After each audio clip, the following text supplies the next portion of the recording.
I'm late. Hi. Hi. Where am I? I'm here. Hi. I'm a cat again. No. No, it's so mean. It's a slot's working. Did it work? Oh, you did.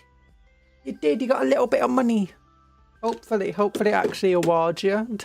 It did. It awarded you 5,000. Oh my goodness. It works. Hi. Oh, darn it. That's what I forgot to do.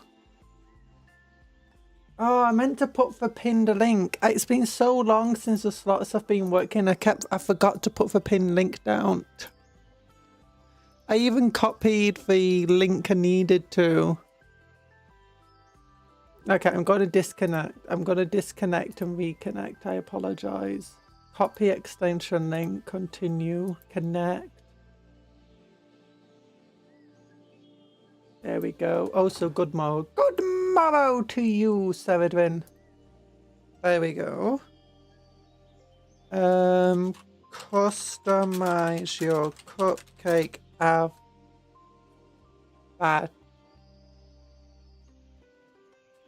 Oh my gosh, avatar here.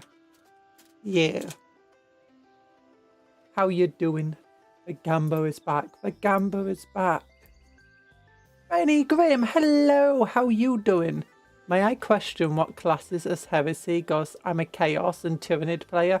Hello, Longstocks. Hello, Benny Grimm. Okay, heresy is basically, you know, do you know things that you shouldn't be doing in chat on YouTube? Yeah, don't do them.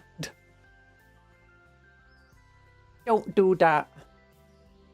Like being mean to people, or you know,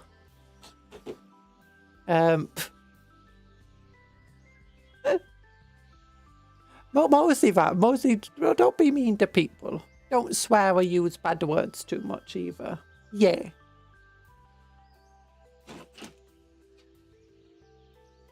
Oh gosh, I need to brush my hair. Where's my hairbrush? It's the morning. It's the morning. That means I'm not prepared for anything. But I do have a doctor's appointment today. We got food for doctors. Or more accurately, my mother did. But I've got a doctor's appointment actually not long after the stream, so we can't overrun with time today. Because I've got to get changed and get out to the doctor's right after the stream. There we go. There we go. Brushing the hair. Oh, did you see the video yesterday? We got put a video out yesterday. Oh my goodness, Cupcake, you know, Conjuror releasing a video. Crazy stuff. If you're feeling particularly snazzy, you can give the video a like. And if you're feeling exceptionally snazzy, you can also like the stream as well. Yeah. It's kind of meh video. I need to get better at sounding more excited when I'm reading from a script. Can hear how thick the hair is. Oh, sorry. Sorry, yeah, my hair is very... Oh. It doesn't like being brushed. And it's wavy and it knots up. When I'm feeling badly, it knots up with ease. In fact, sometimes, if I'm feeling like relatively well, my hair will just randomly stop knotting up. Like it'll be completely knotted for like 2 days and then I'm just feeling better on the 3rd day. Don't even brush the hair and it's not knotted anymore. It's like, how does that even happen? I've only just found this channel, so may I ask what your favourite faction or legion is?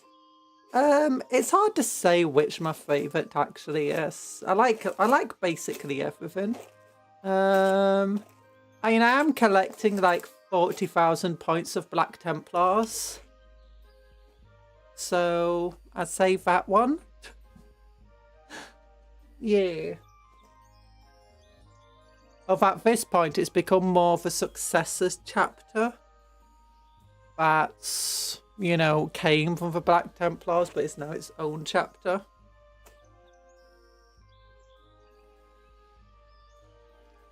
In part, so I have more of an excuse to say these Templars aren't as, you know, mean as the normal ones. Oh gosh. There we go. Question. Would you date an Eldari? I wouldn't date anyone. Ugh. Dating people. Oops, sorry, I just whacked my microphone pop filter. Yeah, I wouldn't date anyone. Ew, people. Dating. Ugh. If I dated people, I wouldn't have time to paint models. How am I going to make them paint Warhammer models if I'm, you know?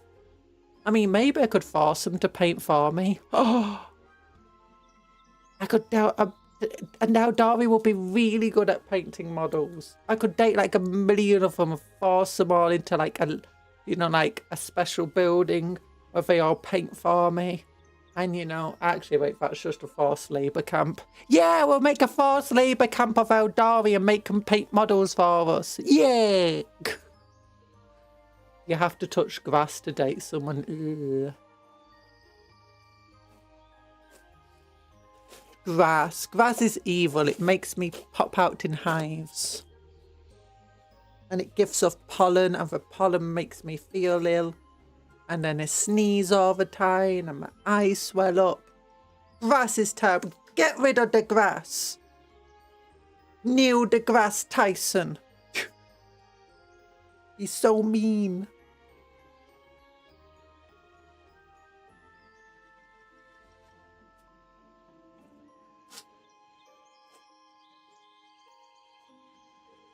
Oh gosh, my hair does not want to be brushed today.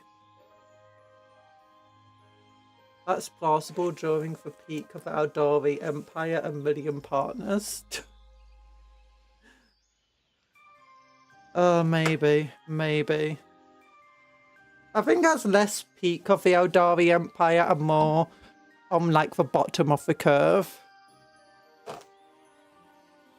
Like, I think that's in for that was like really into the downfall of the Eldari. I've been collecting World Eaters, but I've done my own colour scheme and basically my own chapter from it. Yeah!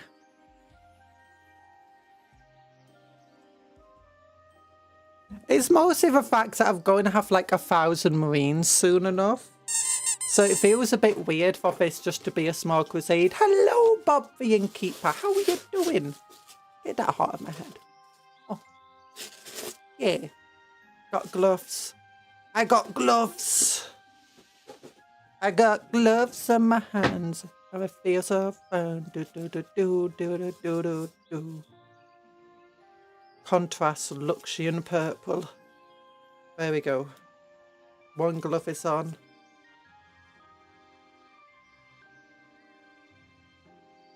Second glove. Oh gosh, I accidentally got out 3 gloves, not 2 gloves. I don't have 3 arms, I only have 2. I only have 2 handy pandies. Yeah, I like all of the factions. It's hard to say, like, different factions I like for different reasons. Like, Tau are cool. I really like the Tau line infantry. I like the ideas of, you know, from lining up and just making these what's it called, or firing lines, just like do do do do do do do do do do do do. And also they got cool mechs. Space Marines, like Ultramarines, are really cool because they enjoy the entire logistics side of stuff, and you know, the actual side of warfare that's the most important part of warfare, logistics, diplomacy, that sort of stuff. They're very good at it. Salamanders love the fire and they're also nicer. Lamenters also cool for that. You got the Black Templars who charge at them like, raw, we're charging into melee. And also, Holy Orb of Antioch. Holy Hand Grenade of Antioch. Yeah. Oh, I miss that weapon. I miss that weapon so much. It's kind of like how I ended up playing Stormcast because they were always half of the starting boxes. Yeah. Hey, that's actually one of the reasons I came back to Warhammer 5 and box set, and it's like it's got Space Marines in, and it's got, I love Stern God. Yeah, I play Black Templar. I can still like my shooty boys.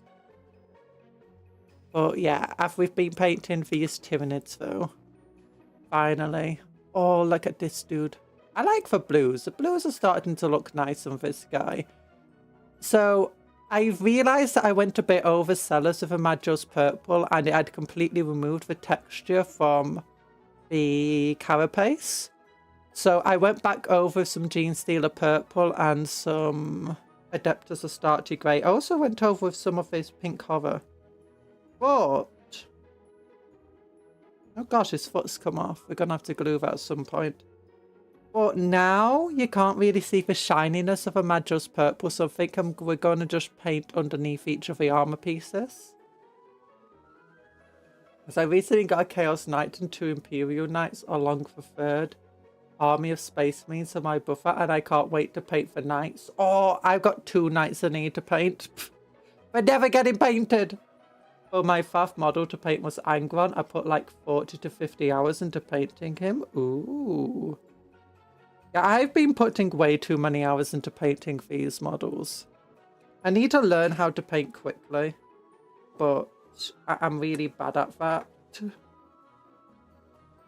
I'm like, no. I always just want to change something. I'm always just like, no. Let's just do a little bit of a change here. We can just update first. So yeah, we'll do a bit of Magos purple. We want to get very careful under like each of these scales though, because I don't want it everywhere. I just want it under the scales.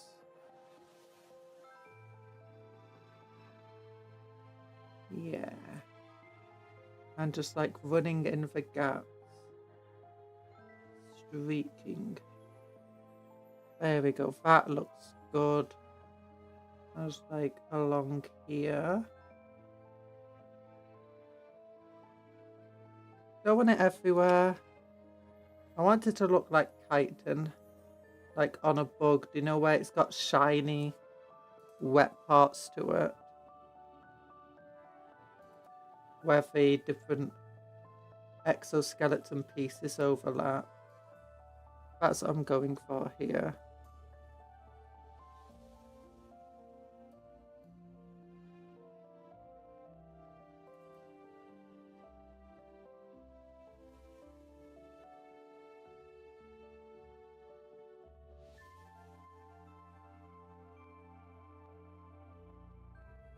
Yeah.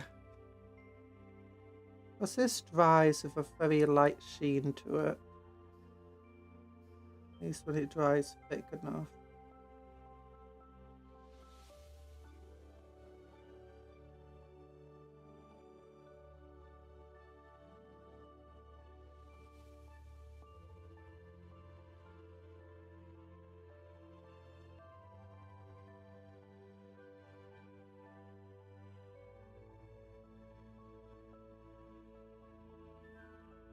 Yeah, I need to learn, like, it's okay putting, like, that many hours into, you know,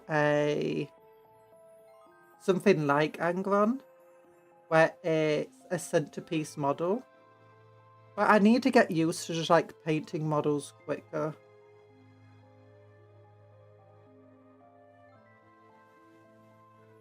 Like, too many of our models are just spend way too long on. It just means that barely anything ever gets painted.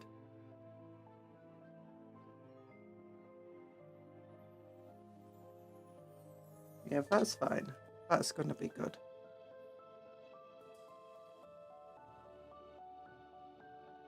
My hands are very shaky today, so... But we're not trying super detailed work today.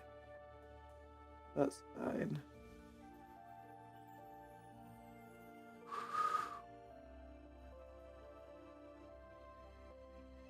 What I also want to do, though, is... I'm not a big fan of how its claws look at the moment. So I want to get, like, some really dark purple underneath the plating on its claws.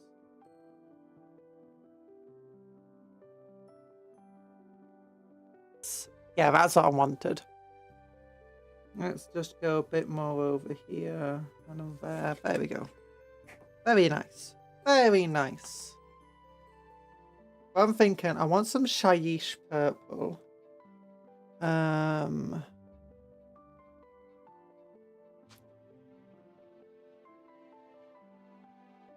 I normally put 20 to 30 hours into squads because I'm taking it. So I've got too many models to paint at the moment. Like, I've got my Eld army, my Necron army, my Photon army, my Black Templars, so many Black Templars, my Tyranids. There's a lot of Tyranids. So I need to, like, figure out how to paint quickly, but still, you know, well. It's like, I see other YouTubers and some of their painting, and it's like how quickly, like, they get an entire army out in the breath of a week. And it's like, how the heck did you do that? A week? And you built an entire army? You painted an entire army, sorry? Like, you paint a unit within a day? And they're really well painted too. At least they're as well painted as, like, the models I would paint with 10 times the time period. And the thing is, I'm not exactly inexperienced. I've been playing Warhammer for a very long time. And I've been doing art for a very long time, so I should be able to do these things quickly. Or so you'd think.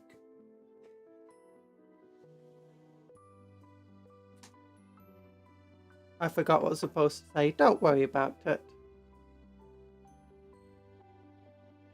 But once I finish my new Chaos models, I have to finish my Tyranid pile of shame. Oh gosh, I forgot to get some water.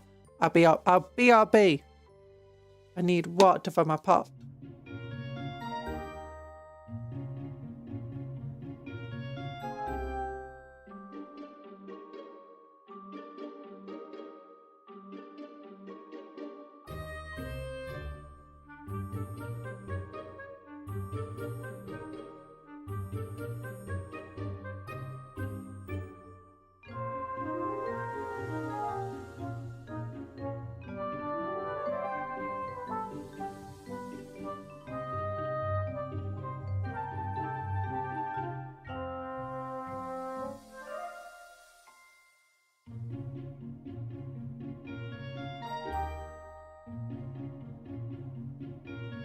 I'm back. Hi. Where am I? There we go. Hi. Hello. Big love hearts. So what do I want to do? We got these guys. We need to get the Magos purple on the blue parts and onto this. That's what I wanted to do. I want to do the red claws. Like these claws. So that is, if I remember correctly, dry brush, pink cover, predominantly around the top and then the edges, and then get, where's my red? This one. Doomfire magenta on the edges of the claw at the top, then Carrienberg crimson all over it, then dry brush again with a bit of just pink cover. Yeah. Okay, so we don't want this brush.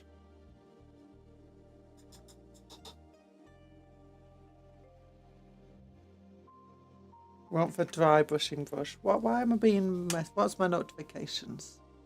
Anything important? No, nothing important. Good, it's fine. Fine. Wednesday. Come on down to Cupcake Emporium and buy yourself some Warhammer. Okay. This should be relatively quick. It should be.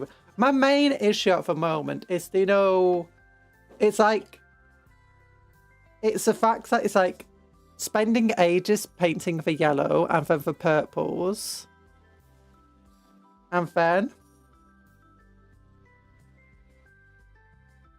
the blues. And then having to go back and redo a bunch of the yellows because I went out of the lines. And the purples and the blues. And then it's like, if I can just get that so I don't need to do as much correction of stuff as I have been doing. That would be great. One thing I love is putting blood on weapons, blood for a blood god. I used to like doing that a lot more. Nowadays, I don't really do that much. I think it's because, like, when I first did that, I was a kid and stuff. Since then, it's like, yeah, weapons don't actually get that bloody. At least as bloody as, you know, it is very hard to make it look proper. I like to do mud nowadays. That's my main thing that I do a lot of. Oh gosh, that's a bit too much paint still on this. I need to get a proper dry brush palette to figure out how much paint is actually on the brush.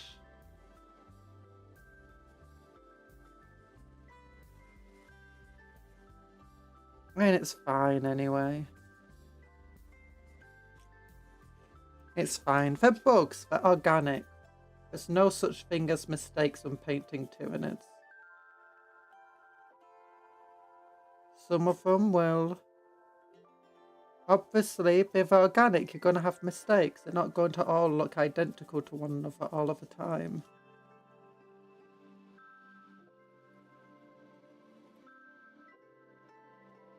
Oh wait, we've got to do the claws here as well. I want to get the claws done.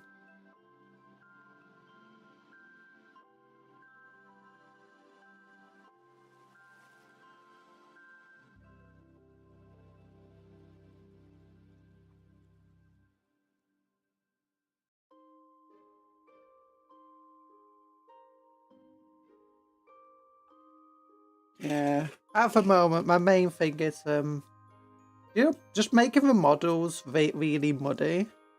Or getting all the dust and dirt that you put onto the texture, that you put onto the base, onto like the model's feet and up the legs and so on. Because soldiers in war, they get very muddy. And then like I'm blackening up for weapons and stuff. Because it's like, even like the blood will often not look very red on weapons and stuff, especially something like a chainsaw. Instead, it's going to go on like brown and oranges and blacks. And it's going to get caked with flesh and like burnt flesh and mud and all sorts of things. And you're going to have like the paint of a weapon like flicking off and the colour of the metal underneath it.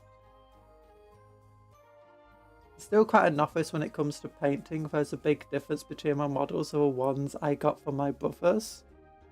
Oh, yeah. I'm still learning a lot.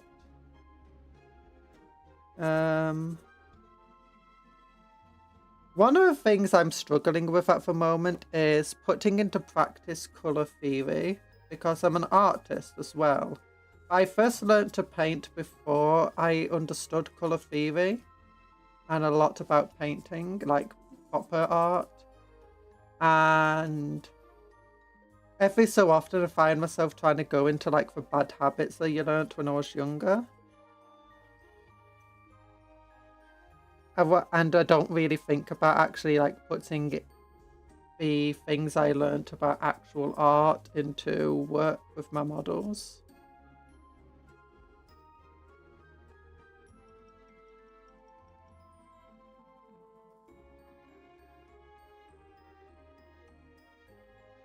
There we go. Well, I'm getting there. I've been going over plasma weapons with Coxagor scales, then highlighting with some white really makes the plasma pop. That does. I've been trying to get like different learning glowing effects for different type of weapons, and it's been difficult. I ended up doing relatively well, I think, with blues for plasma.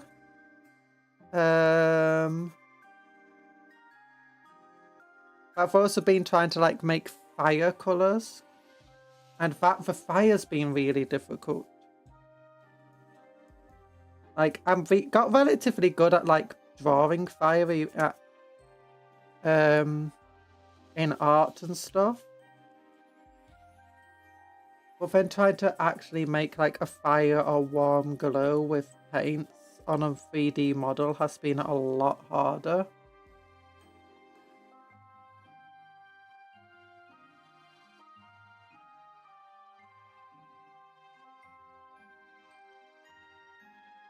Oh gosh, there we go. Just getting the pinks on. I'm currently trying to get some heated barrel looks for chain guns. Ooh. So like trying to paint from orange and stuff. I've not been doing heated barrels, but I have been doing like worn out guns. So it's like I paint my guns blue for my Black Templar, but then it's like painting for ends with bronzes and, you know, dark brown and black, so that it looks like gunpowder residue and stuff. Oh, we also did try like gun barrel overheating for the Battle Fortress. I wanted to make it look like the guns, like the barrel is being really warped and overheated by how much it's being fired by. And we actually did do relatively well there. Maybe I went a bit overboard with it, but I think it looked good in the end. Oh gosh, that claw is yellow. It's fine. It's fine. It's a Tyrannid. They look weird sometimes.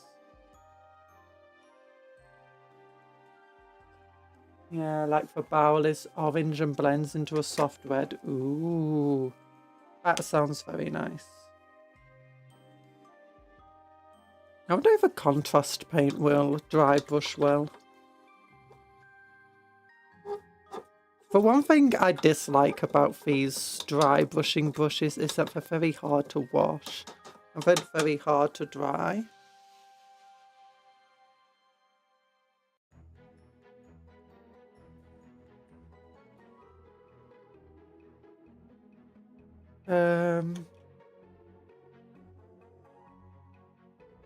I've been trying to learn how to use contrast paints because, you know, they make your painting much quicker. And it's a learning process. It's definitely a learning process. Oh gosh.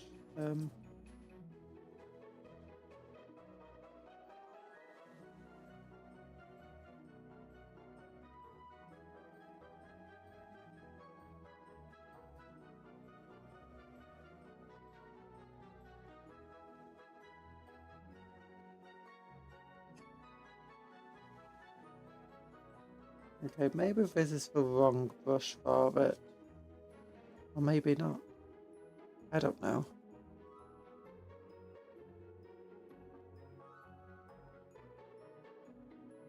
Oh gosh. Okay, yeah, it's definitely the wrong brush for this.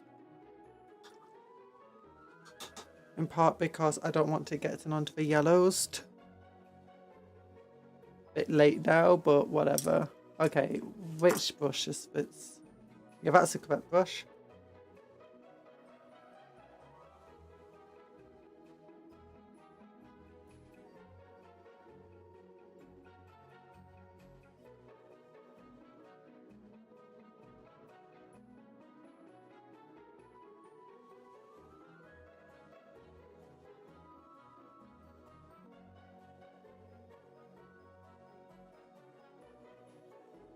Yeah, I recently got Flesh Terrace Red to complement the Corn Red and still working on how to make it look better. Oh.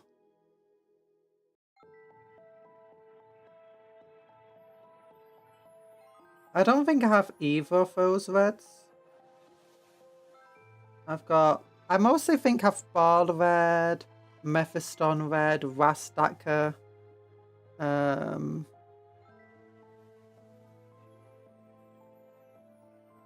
Doomfire Magenta.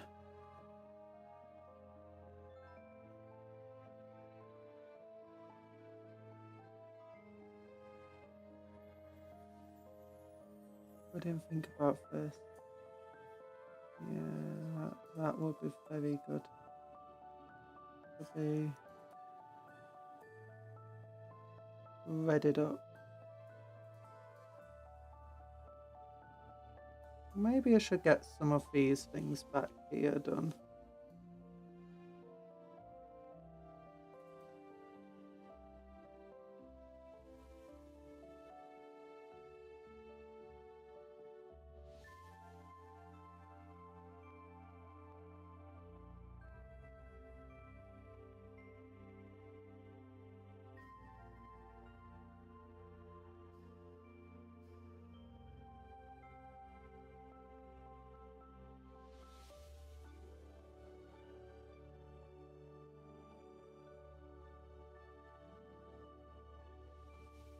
There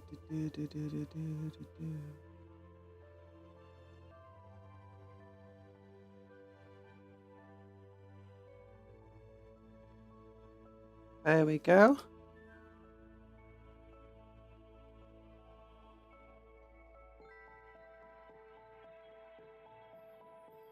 I really do like how some colours can complement one another though. Like that's like one of the things about colour theory is knowing how like certain colours work together. So like if a grey is painted next to blues, the grey will instantly look more blue. And if you use orange and reds and yellows, a pink can look red next to purple.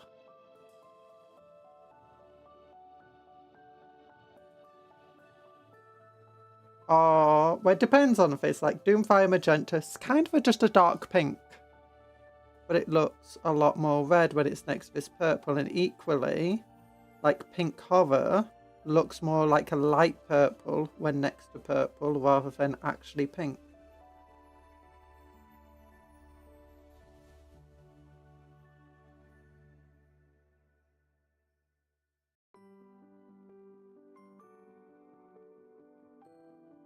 Oh, I see. Hi, Greg Johnson. How you doing? I need to focus this camera up. Corn red is like a deep red. That's the best way I can describe it. And it works well with Abaddon Black. Ooh. Chaos Black, Retributor Armor, and Iron Hand Steel. Nice.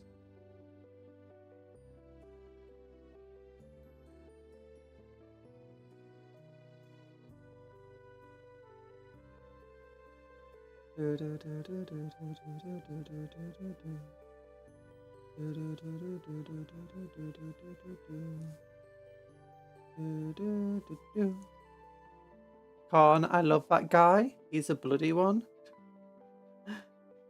Wait, you love Corn? That's heresy, that is. Inquisitor Muffin, get him!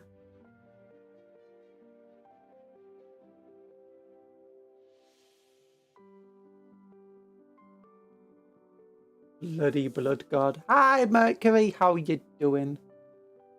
You just came back from Night Flight Voice, running in the 90s, and Kerncraft 400. Kerncraft 400? Never heard of that one. I would not assume that that was a song based on the title alone.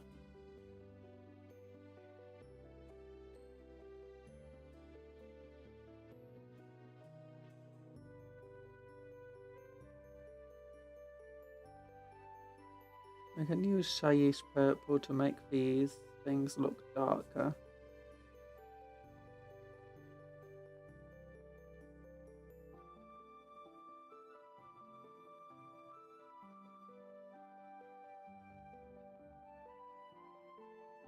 What's life without a little heresy? You love Kerncraft. And good, I listen to those songs to get ready for 90s party this coming Chinese New Year. Oh.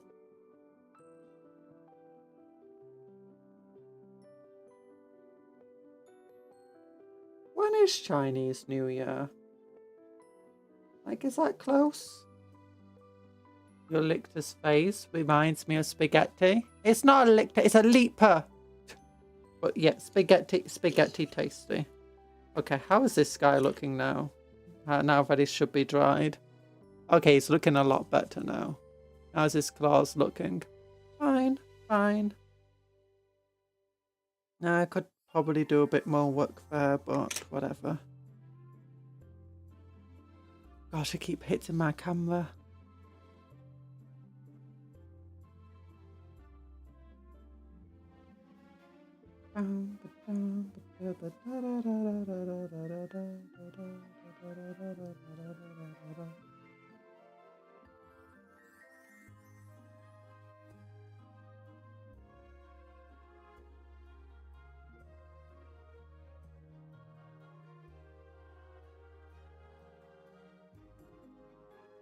Contrast paints.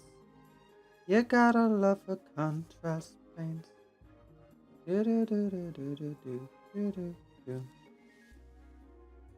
Oh, that's what I wanted to do. I wanted to put it on for feet as well. Okay. The little claw, the little hoofy hoofs. They got hoofs. The towel. Oh, I love the new Eldar Corsairs. Is there any like box sets people are excited about coming soon? Like, are you excited about the World Eaters, Bunny Grim? The big old box set they've announced. Well, I say they've announced. That's already come out.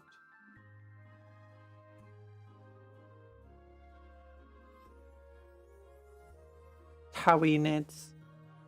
Yeah, this new Eldar Corsairs. In fact, I've got a video where we go over the new Eldar Corsair box set. It looks like from one of the more expensive ones in terms of what you get or how expensive it's going to be.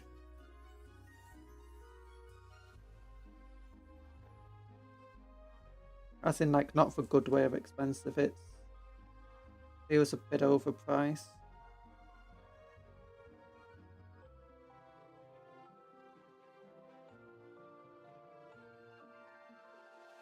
Like, the Death Guard one has how many Tyranids in it? Not Tyranids, how many models in it? 30 models? 6 Terminators, 3 drones. A Terminator Lord dude. 20 not plague bearers, poxwalkers. Then the Eldar one has 23 models in it. One little flyy thing. Then 22 Eldar. Just normal Eldar. It's like, they are cool models. Eldar feel overpriced. It's like when you play other factions, you start realizing, oh, some of these factions, you know, for reasonably priced, like Necrons. Surprisingly, Necrons are often surprisingly cheap. Tau, same.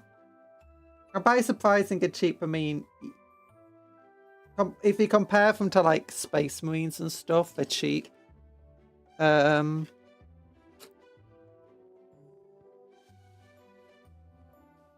Those Blood Crushers and the World Eaters look great. They are great. Hello, Denizen of Misery. I learned how the Gundam has their own war game. It does. If only the model sizes are compatible, and we use them as Tau Crisis Battlesuit proxies. Not sure what the sizes are like. You also want to collect the red Corsairs. The red Corsairs do look neat.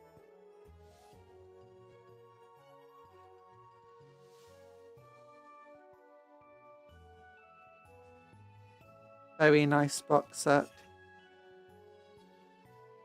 Okay, now Pharaoh got the hoofs painted now.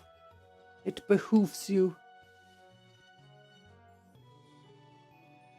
There's another Chaos Primarch returning. Oh yeah, Iron Warriors. I really like the look of the new Mutilators. It does feel a bit weird to be getting Mutilators now, though. I'm hoping the rules are decent. They have to give them some form of mobility, though.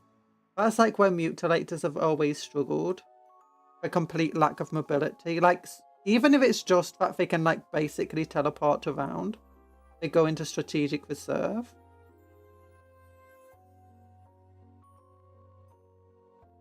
Or if they can, like, just move through terrain as if it's not fair, like the fly.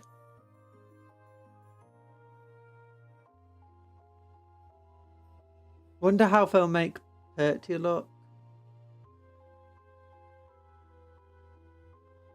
Amazing, probably.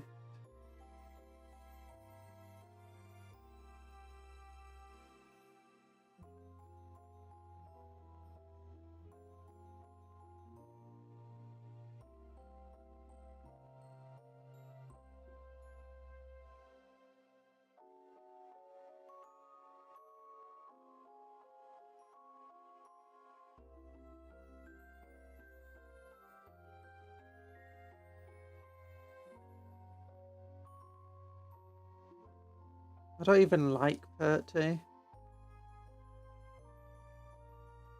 I'm hoping we get Rogel Dawn, though. If Perty's coming back, we need Rogel Dawn.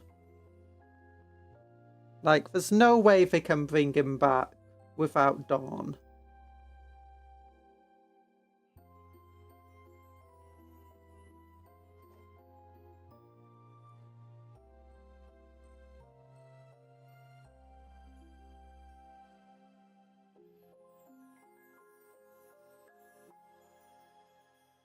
There we go.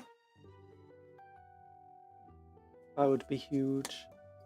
I love my Havoc, so I want to see if we get a new Havoc kit or some new rules. I don't think we're going to get a new Havoc kit because the current kit is scaled correctly. Like, they're way larger than normal Chaos Space Marines. And it's a lot newer than the Legionnaire kit as far as I'm aware. And they've not done a new Legionnaires kit. In fact, we've released upgrade kits for the recent Legionnaire, or the current Legionnaires kit, so I doubt we're getting anything new anytime soon. So I doubt they'll redo for Havocs. They might give them new rules to make it a bit more competitive, but Havocs aren't exactly bad at the moment. Like, between the Arto Cannon, the Chain Gun, and the Las Cannons, they're pretty powerful.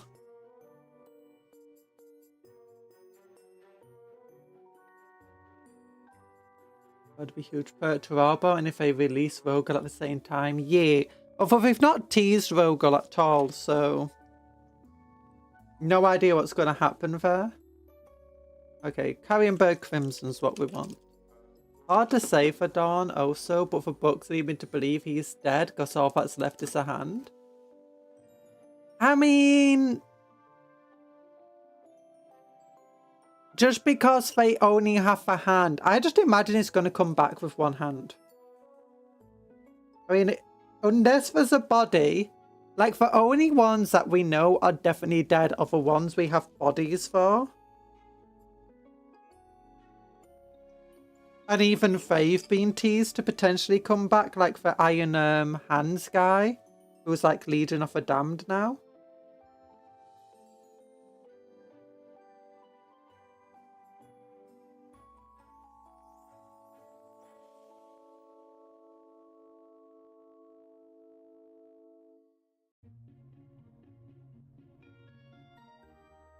My boy Sanguinius. Yeah, and even Sanguinius might return as a full Sanguinar. So, considering that they've teased that they could potentially return, the ones we definitely know are dead because we got a body that's been desecrated.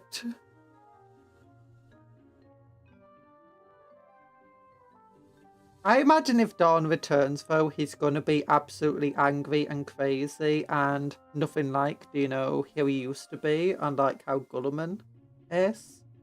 And he might be like on the Black Templar side. Rather than coming back with the Imperial Fists. Be very fitting. Also, it will give the Black Templar a melee lord that's, you know, Primarch level. Which, considering they're meant to be a melee army, the complete lack of something that's Primarch level or close is a bit huge.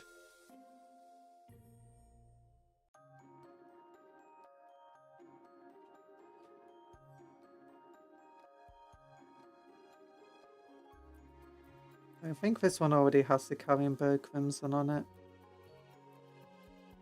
Yeah.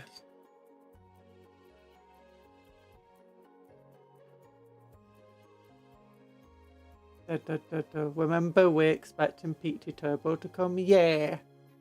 Ogum's clone can come back as a loyalist and it would be very funny. Horus is dead, no way for him to return. Yeah, and you got Abaddon there. Space Wolves are a melee army. No, Black Templar are like just as much of a melee army as the Space Wolves. Like, they've got... Right now, the Black Templar do have one of the most powerful melee blobs in the game, in which Marshall on a Land Raider Crusader in Godhammer with a bunch of sword brethren. And then you've got a hell of a lot of damage to attacks with lethal hits that crit on 5s.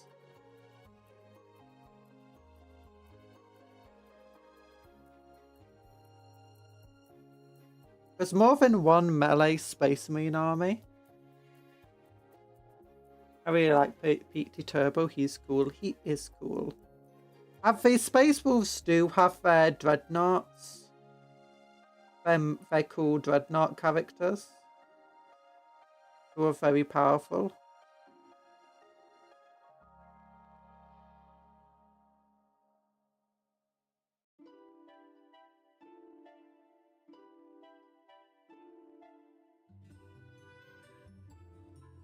I prefer Space Wolves over Templars because Space Wolves have a funnier dreadnought, the one with a shield and axe. Yeah.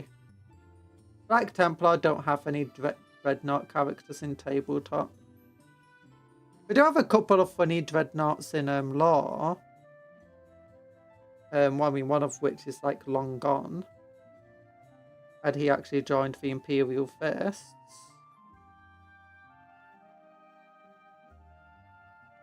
When they had to refound the Imperial Fist because it died. The War of the Beasts.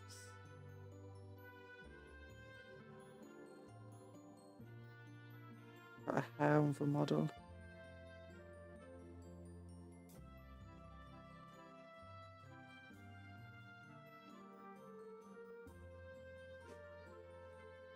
Oh, wait.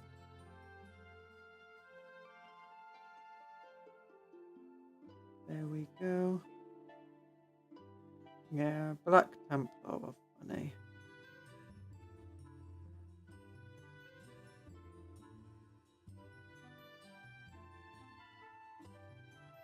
There we go. Beyond the Fell-Handed. Beyond the Fell-Handed.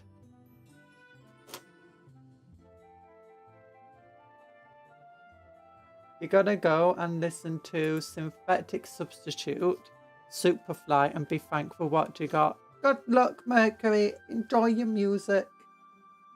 I still think Khan went into a webway for some Eldotchi.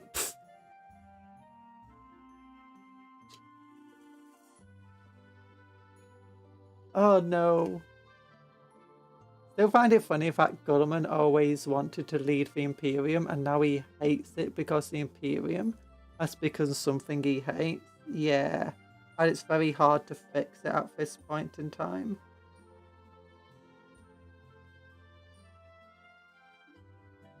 But here's exactly what the Imperium needs.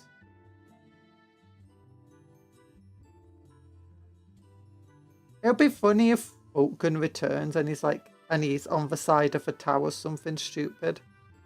That'll be hilarious.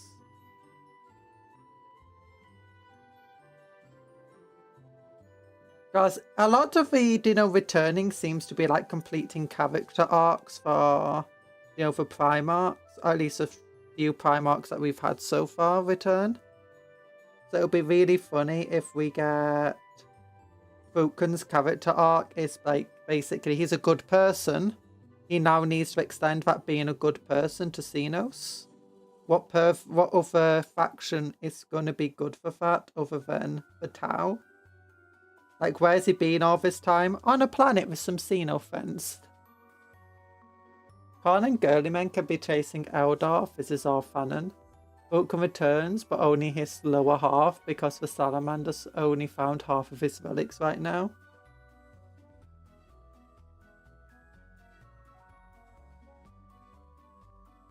Oh, that's silly.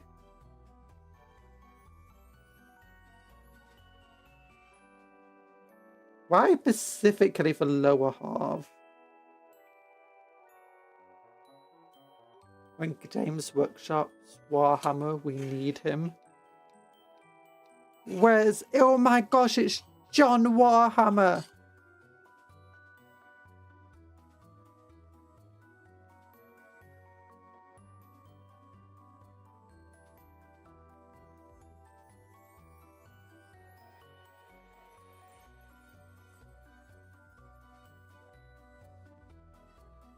So Vulcan can walk around and kick people.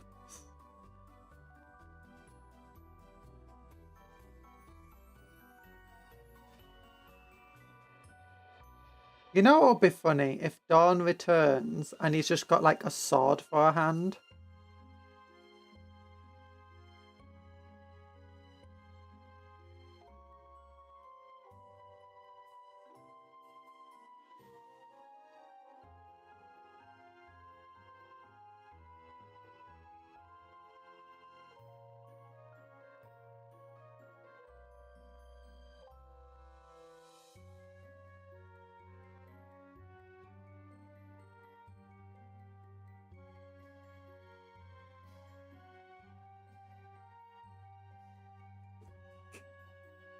No, Vulcan is too cool to kick people.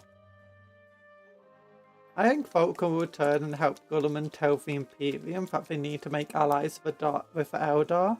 Photon and maybe Tau so they can deal with Nids and Chaos. Yeah.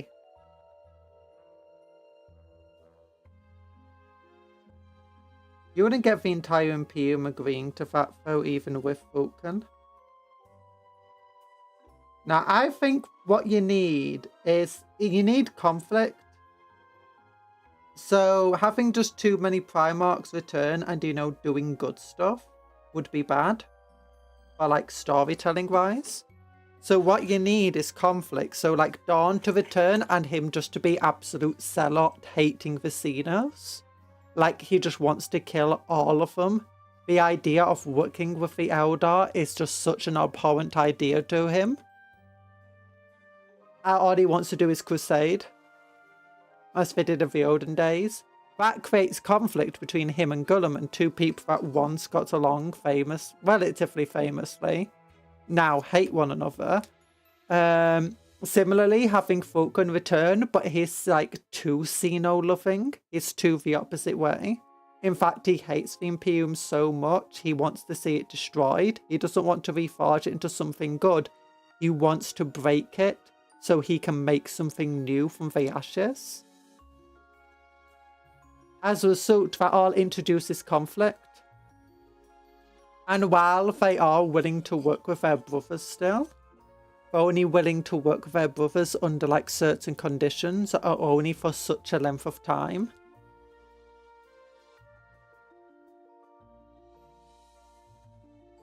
And I think you could have somebody like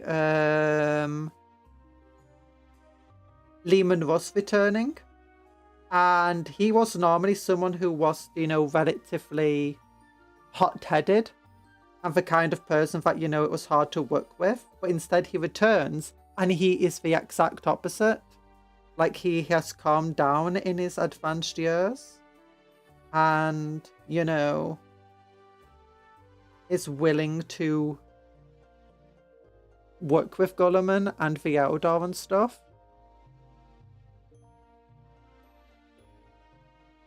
You have some who return and they're like good. Some of them, like maybe Khan would return like that as well. He would be like, or he'd maybe also hate Eldar and stuff. And the Dark Eldar, especially, because of how they treated him. Well, the Lion is a bit like that. At the moment, he's not too like that. Like, he seems to have calmed down massively. So it's...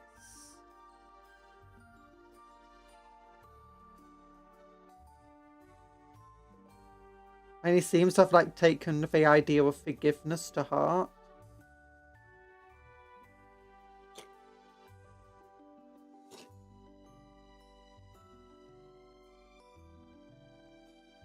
If Russ returns, he'll either be more insane and hot-headed or he'll be calm. I'm thinking he'll be calm. I think it'll be good. I got one of the things is you've got to like have character arcs and you've got to have conflict. So part of those things is like having characters that, you know, like Dawn, where they were once known for being calm, but by the time like they disappeared, that entire calm exterior was disappearing. You just go full on with that they're no longer the person you once knew. And I think that'll be very fitting for like most of them. Not all of them. Like I think if Khan returns, it'd be nice if he's like still calm. But it'll be fun if like some of the more calm and considerate characters are now a lot more hot-headed. Or if not hot-headed, a lot more sticking for mud. Like I'm setting my foot here and I'm not moving from it. Definitely Khan. And Khan meets Gulliman the moment he returns because he's fast. Yeah. Definitely can't think about it. Dude's gone in the warp. He'll probably have a philosophical awakening. Yeah. I'm thinking... Well, actually, one of the fun characters to do with would be the Raven Ring. Not Raven Ring, Raven Guard. What is his name again? I forgot. It was mentioned earlier. I keep wanting to say Conrad. It's not Conrad. That's the Night Lord. He can stay dead. Kovacs. Kovacs! Yeah! It'll be fun if he returns. But because he'll return as like a demon sort of thing, that in itself creates conflict. So you don't need him to have like this massive personality shift. And equally, it wouldn't really be much of a character arc to have him have too much of a personality shift. Because that would feel weird for him. But just having him return as a demon will create so much conflict. Like, you know, with this bird form and stuff, and being able to take it. And basically what you'd end up having is, I think you'd have like Imperium split into two. So you'd have in part of the Imperium with Gulliman, not Kurt Conrad, Kurt Kovacs, and probably Khan. And then you'll have the side of the Imperium with Rogel Dawn. And then maybe Russ. Maybe not. Maybe he would be on the side. It depends. Like I could see Khan coming back and him being crazy, like Xeno hating, and on Dawn's like the Black Templar side of stuff. But I could also see him returning and being good. Same with Lehman Russ. They could either be one of them would be on the Gulliman side, one would be on the Dawn side in my head. Like I don't imagine Dawn coming back and being level-headed. Carver's is a demon, but still loyalist. See, but that's the thing. It doesn't matter that he's loyalist. That's where the conflict comes in. He'll be loyalist, but he is a demon. That creates so much conflict. Like, how much of the Imperium will see him return and absolutely despise him and want him dead for being a demon? They don't care if he's a loyalist. They don't care if that mutant's a good person. They just want it dead. They don't care if they worship the Emperor. It's a mutant. It's a demon. It's heretical. They don't care if he's a Primarch. He is a demon now and he deserves to die. That's what they will think. People like the Black Templar will think like that. So much of the Imperium will think like that. And I think that's like the perfect way to create this divide in the Imperium. Have some Primarchs return and they create that divide.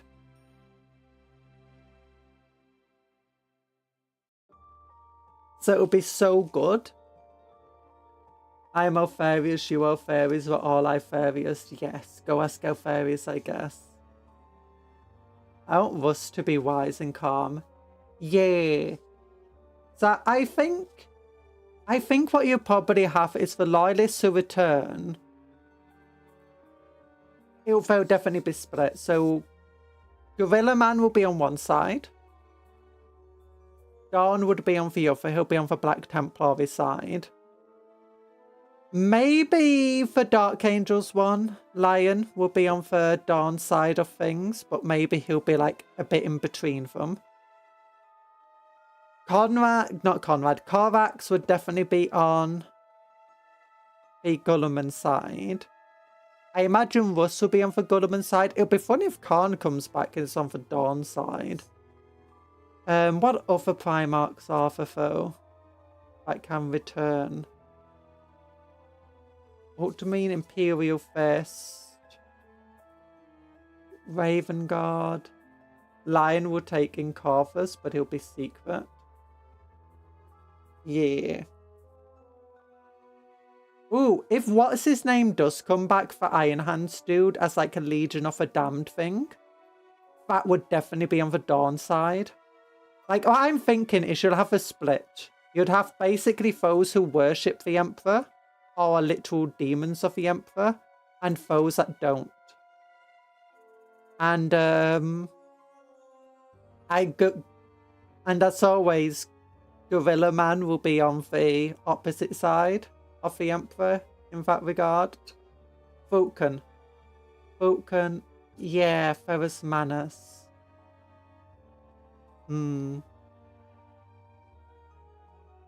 I feel like Vulcan will be completely separate from both of them. I just think it'll be hilarious for Vulcan return and him just not to be on either side of, like, you know, leading the Imperium. Instead, he just, like, appears in the tower something stupid. Or maybe if this split in the Imperium does occur, maybe then he could be on the Gorilla Man's side. But I think, like, if a split in the Imperium did occur, never mind how much karma Lionel Johnson's gotten, he'll get onto the side of, you know, Dawn and stuff, of the Imperium, of the Emperor. He'd be like, we cannot have this split, so I'm going to join this. But I don't know. I just think it'll be fun to have that sort of silliness. I still think if the Emperor helps Angron and saves his gladiators and moved the nails, Angron would have been the best loyalist part. Probably. Well, that's meant to be the sad thing. It's like all of the Primarchs that went traitor could have been saved and could have been exceptionally good loyalist Primarchs if the Emperor just did something a little bit different. Like, if he warned them of the Taint of Chaos, Magnus might have never fallen. If he warned them of the Taint of Chaos, Fulgrim might have never fallen. He might have recognized the blade for what it was. If he spent more time with his sons and listened to them and watched them, he would probably, you know, have seen the blade and just removed it and been like, no, this blade is bad. Because the Emperor would have seen that. And if he, like, gave PT Turbo, you know, the pat on the back he wanted so much, maybe PT Turbo would have never betrayed them. If he removed Angron's nails and actually helped him and his people. I think the only two exceptions to this, in general, are Horus and Conrad. Conrad is so messed up. He was always going to fall traitor. Not necessarily to the Dark Gods, but he was always going to fall traitor. Like, there's just no way you can avoid Conrad Kurz being an evil person because he's just straight up evil to his core. And similarly, Horus, I think, never mind how much warning or stuff you gave him, he basically didn't have control. Logar, again, all it would take is just sitting down with Logar and giving him like a good conversation. And you're speaking to him one-to-one properly and listening. Like, just a good old father-son talk, and he could have probably been saved. If Harry Potter was a spaceman, his favourite Primarch would be Angry Ron. Oh no. But yeah, it's stupid. I think that's meant to be the big tragedy of the Horus Heresy, is how easily it would have been to avoid the vast majority of it. I mean, heck, I think the main thing you could have done with the Horus Heresy is just not make Horus the War Master. You got Johnson and you've got Gorilla Man. both of them would have been perfect War Masters. And Horus's Heresy would have never been as good, and I don't think either of them would have fallen to chaos. Horus was always just that little bit more vulnerable to the Chaos Gods messing with him. I don't think there's anything that could have really avoided that, but I think it's very clear that he always had his issues, and there wasn't much he could do to stop it, and he wouldn't have been the best War Master for multiple reasons. Yeah, the nails are impossible, but I don't think the nails were impossible. The Emperor is the Emperor. He created the Space Marines, he created the Custodes, he created the Grey Knights. He appears as a god before the people. He was able to convince the Adeptus Mechanicus to give up AI. But there's nothing he can't do, or Malkador can't do. Each Primarch with glorified darks. Erebus with the women still main it. Yeah, Erebus though isn't a... Well, Erebus isn't even Erebus. He's about as much Erebus as Marnius Kelgar. Actually, less so. But yeah, Logar would have become a traitor. Erebus would have been, but he's just a Space Marine. I imagine a bunch of the other Space Marines would have still fallen traitor and, you know, fallen to chaos. I think Abaddon probably couldn't have been saved. Like, there's some of them that just couldn't have been saved. And there will always be those you cannot save, but so many of the others you could have. The thing that started the heresy was Erebus and Logar. If the Emperor didn't burn the city, it wouldn't have happened. Erebus, yeah, Erebus was chaos before he ever became a Space Marine. He was chaos like long before then. Logar, I think Logar, there's multiple ways he could have saved him and stopped him. Like, Erebus is a big thing that helped push Logar, but the Emperor was an even bigger thing. Erebus just took advantage of Logar's weakness and the Emperor's failings in that regard.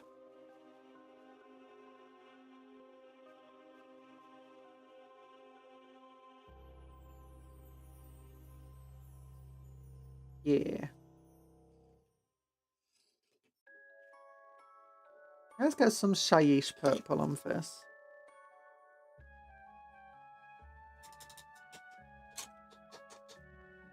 But the big old tragedy is just how good they are, how close to greatness they were. Now, you do have an argument that whatever happened, the heresy would have still happened.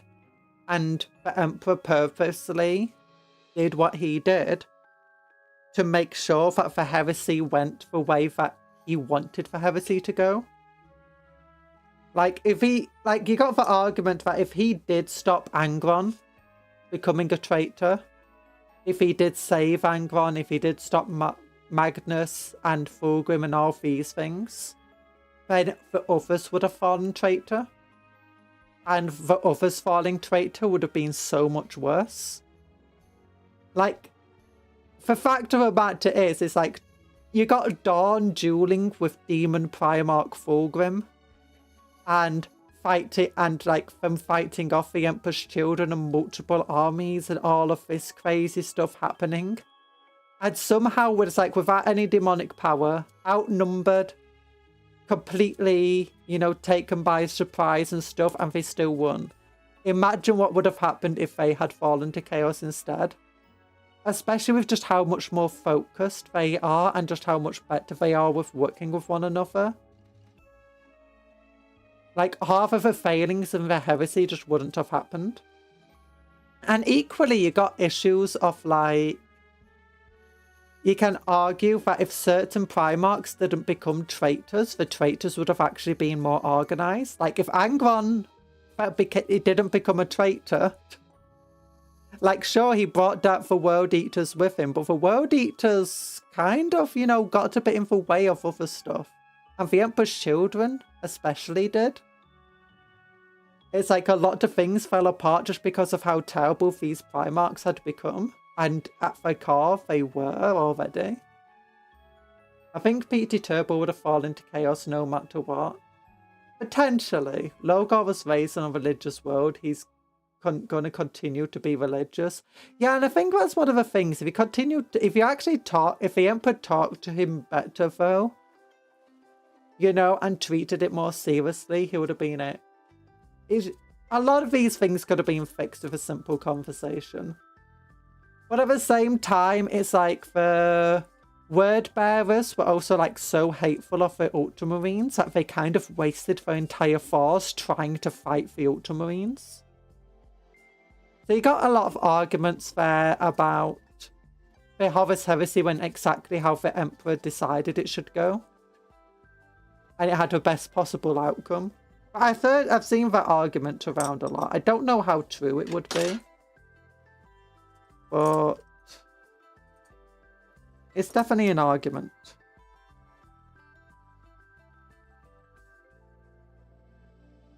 vtuber wouldn't turn traitor if the Emperor praised him more. I mean, that's one of the things that I think a lot of it's hypothetical, because arguably if he got praised more, he wouldn't have turned traitor. But someone who would turn traitor and betray everyone they know and love and would kill so many people just because they didn't get a little praise? Is that are you able to save that person? Like, he's an adult man. Like, he's an adult man. Why does he need praise? That badly. That he's willing to join chaos. I think there's where a lot of the arguments also falls at. That maybe it was more inevitable. Ego. Yeah. Like, just like appeasing someone's ego like vtuber, it's very possible that the more you stroke the ego, the more they will demand. And as a result, there's no possible fix for it. So you might as well just not praise them. If they're going to just demand more and more. Anyway. He has imposter syndrome.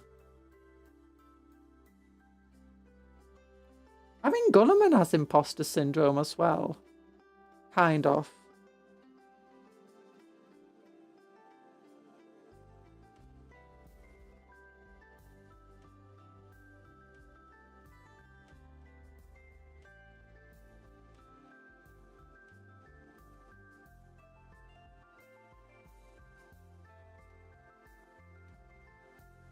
But I don't really think... I think a lot of the time we're like, there's excuses and stuff, but at the same time, it's like, maybe it was kind of inevitable. Unironically, I think I can say that the vtuber because it was snowballed from his imposter syndrome. If he was talked to a little more at the start, it could work. Yeah. But didn't like the other Primarchs also praise vtuber quite a bit? And were the other Primarchs really that much more praised than him?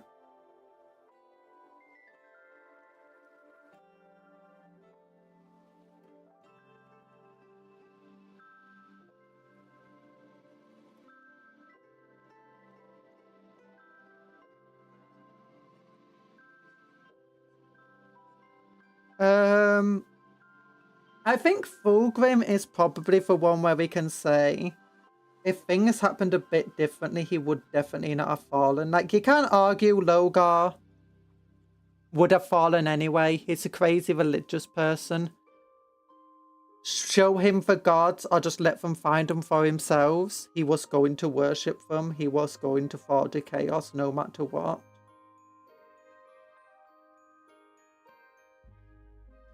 I think if that argument can definitely be made.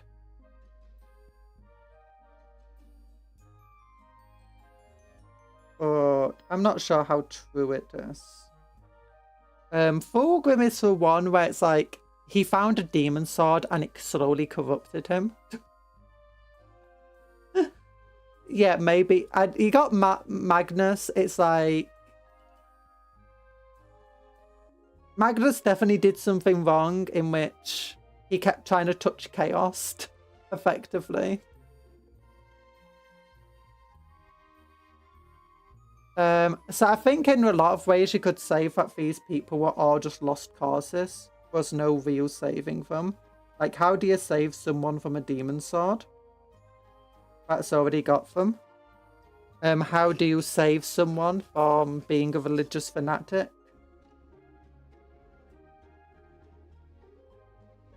How do you save someone who constantly wants to probe the unknown and, you know, go where they shouldn't go? Because that's Magnus. How do you save someone who's got imposter syndrome?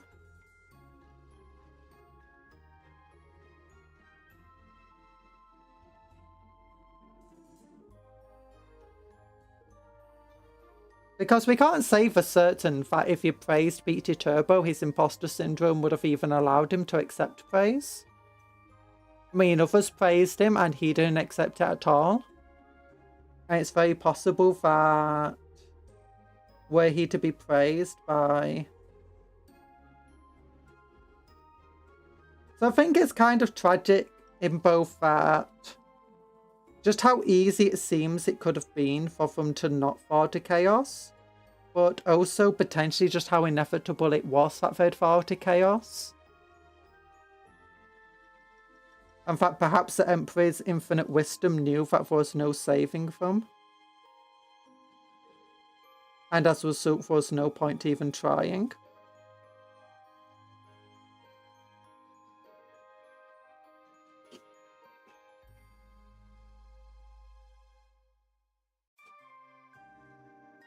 Vogue is a Primarch, yet can't do what Castro Crow is doing, holding a demon sword without getting corrupted. Yeah. And now you can argue that Castling Crow is a Psyker. He's been trained from birth to resist demons and to fight demons in chaos. Fulgrim took up a demon sword without any psychic power, without any being aware at all of chaos. Now, Fulgrim is a very proud person. And that's like one of the reasons why the sword... Hello, Moma, thanks for headbats. That's one of the reasons the sword was able to corrupt him in the first place. Because he is so proud. And it's very possible if you tell him of chaos and its corrupting power and potential, and he was taught about it, his pride would get the better of him and he'd think that he can just take this sword up and wield it anyway. And it would have just been, you know, it would have made it worse than before. Are the Primarch Psychers? I don't think they are. I think they do have like a bit of psychic energy to them, but they aren't Psychers. It's only... I think the only two that might be Psychers were... Magnus and... Well, actually, was kind of psychic as well. I know he hated librarians. But I mean, they're not like psychers and stuff. Like, they can't just psychic mind blast people and stuff like that. They can resist psychers to some extent. They can see past psychic illusions. But they're not actually psychers.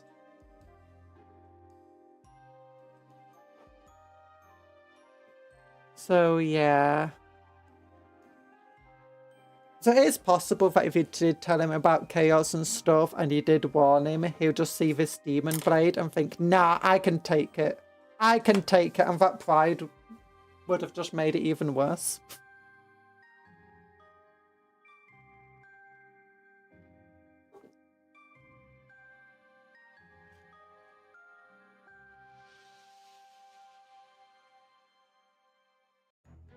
Yeah, that one's fine.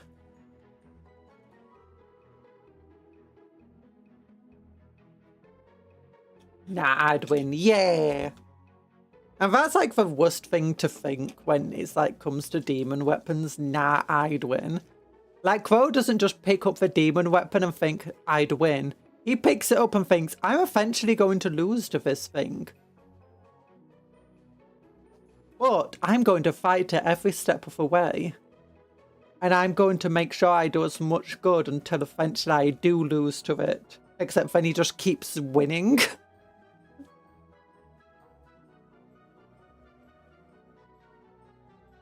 Not today, Demon Sword.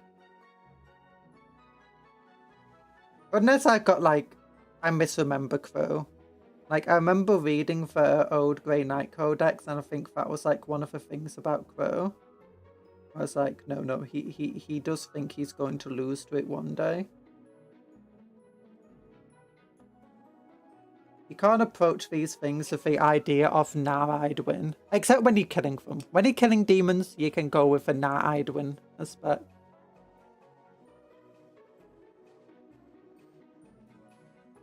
I love Grey Knights if they weren't written. What's written terribly about Grey Knight? They got the same style of writing as every other faction. Games Workshop derivative.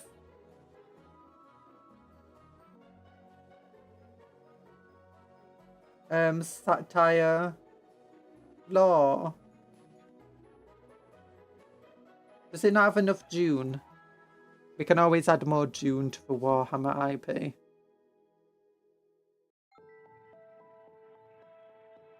They are very Mary Sue. I mean, they're kind of meant to be Mary Sue's. That's like half of the joke with the Grey Knights. They are literally inspired by, do you know, all of those chosen ones? What if we have a faction of chosen ones? Like, do you know Rand from the Wheel of Time? Yeah, what if we just have an entire faction that's just Rand from the Wheel of Time? What if we have entire factions that's so proud and just full of themselves?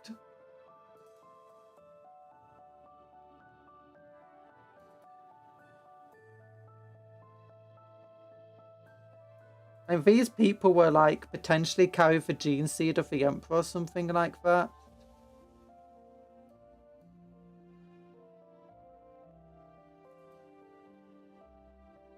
It'd be weird if they weren't Mary Sue's.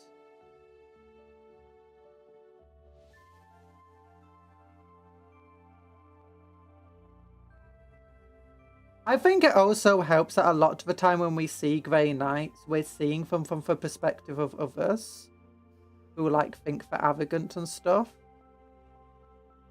Although the Grey Knights do pay for the hubris quite often. And it's mainly the Grey Knights that do, you know, have that massive hubris. Like, do you know the Grey Knight Grandmaster that got absolutely dominated by Space Wolves? Yeah, most of the Grey Knights were like, yeah, I'm not fighting Space Wolves. We're not trained to fight other Space Marines. This isn't part of our duty, and to be honest, the Space Wolves kind of have a point. Maybe we shouldn't be exterminating this entire planet that we just fought to save.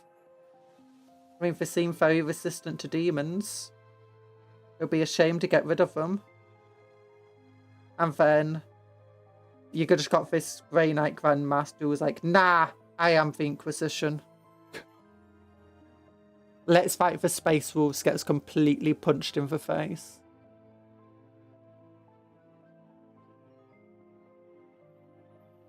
Now for a model refresh. Yeah, they're meant to be Mary Sue's. They're basically just Space Marines taken to the extreme in every regard. I feel like Custodies are meant to be very similar. Where they are just...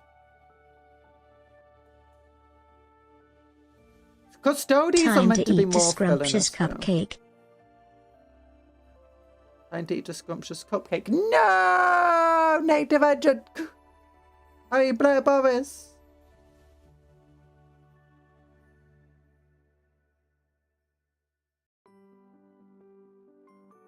They're friends, not food. Yeah, Custodies are meant to be more villainous.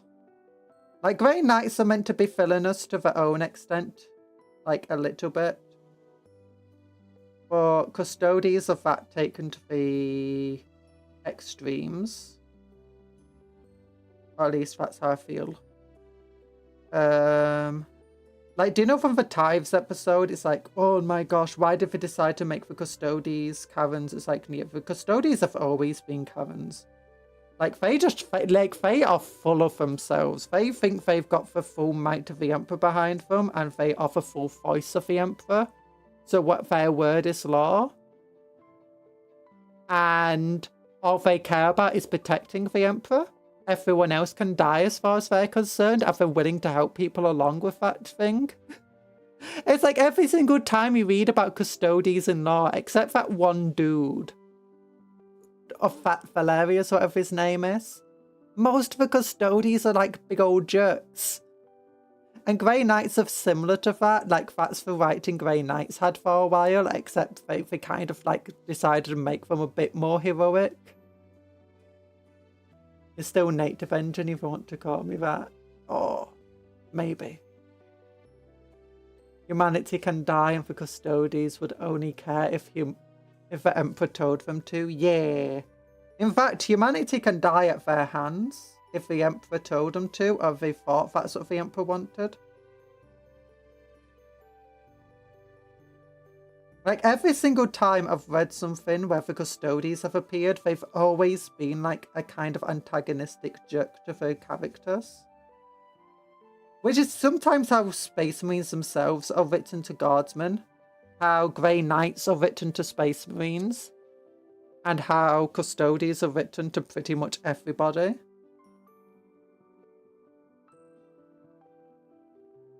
Now the Grey Knights did take that role, especially in the earlier writing, before Custodies got their own proper lore and canon and stuff. Like, for a long time, the Custodies just existed, but no one ever saw them.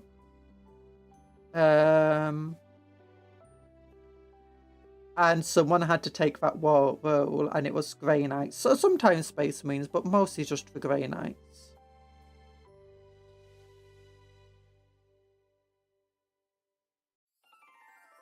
Yeah, if I was going crazy seeing Karen comments, that's just 100% canon Custodies, yeah.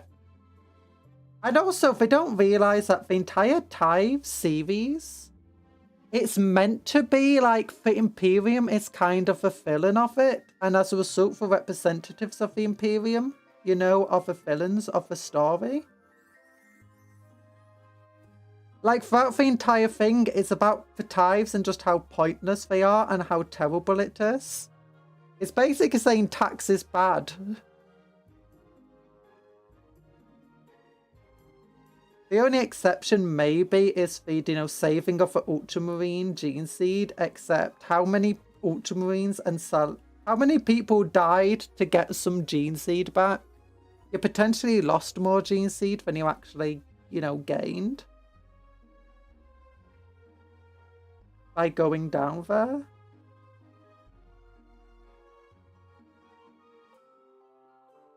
It's meant to be just like the entire thing is kind of futile and pointless. And also, it's like you're losing veterans to bring on new recruits who aren't going to be as good as your veterans.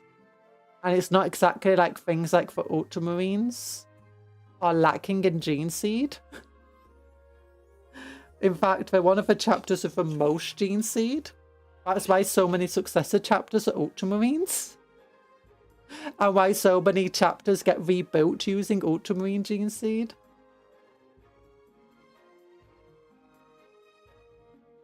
To be honest, a female Custodian model can pass as an Eldar. Oh, imagine we kept the Eldar Custodians back. Oh. But yeah, I think Grey Knights aren't as bad as the Custodians of that kind of stuff, but they are definitely still not great. Oh gosh, for some work I need to do there. Let's get some Luxian purple on it. Alright, no, let's get the Severus purple. I want dark. I want it dark. Gosh, look how just congealed that is.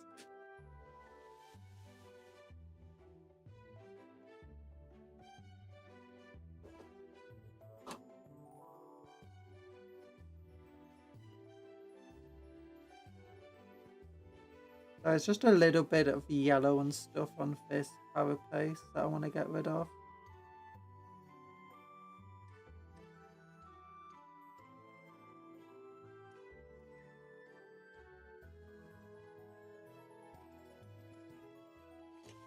But the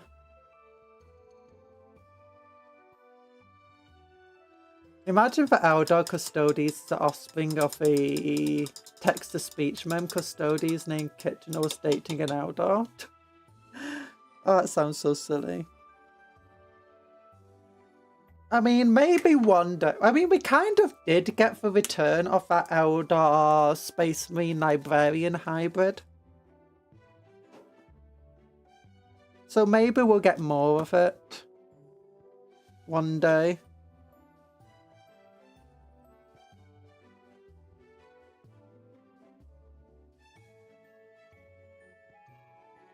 I like it when the old lore kind of makes a return.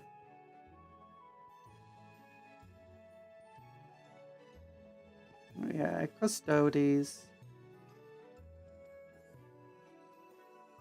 Mary Sue's.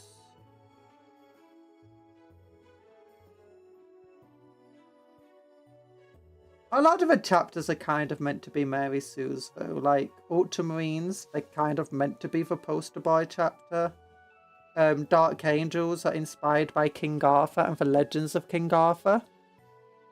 So like each of them are walking around thinking basically they're the reincarnation of King Arthur. And by extension, chosen ones.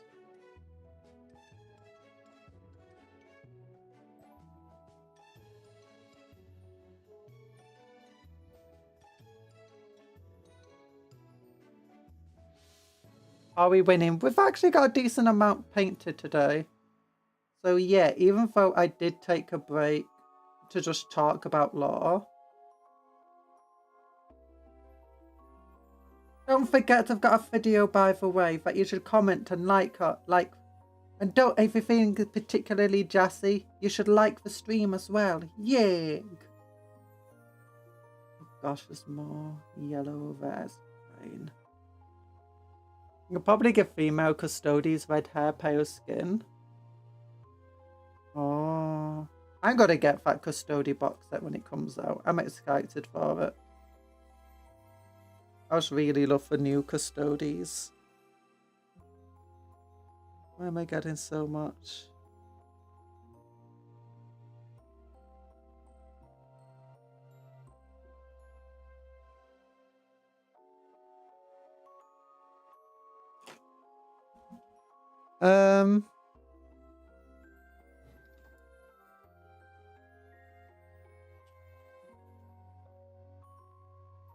There we go. Ba, ba, ba, ba, ba, ba, ba, ba, ba, ba.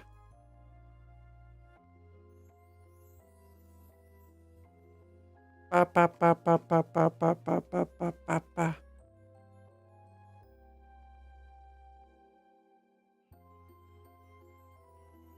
Just scrolling, just give me a moment.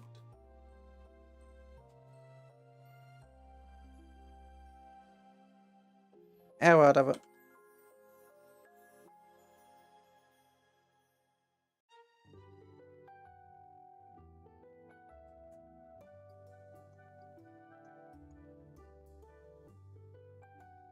There we go.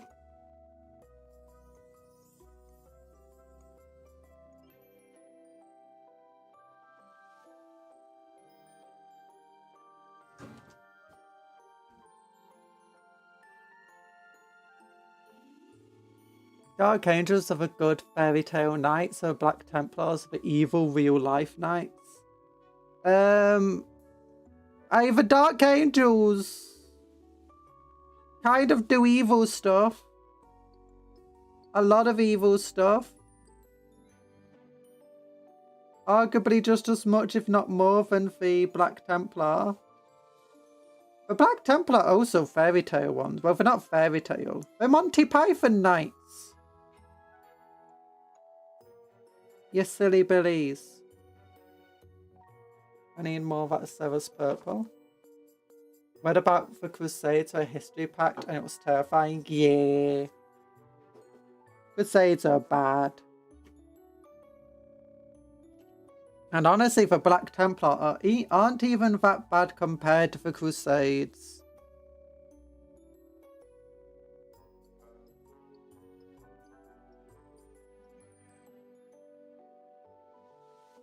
At least they're not eating people.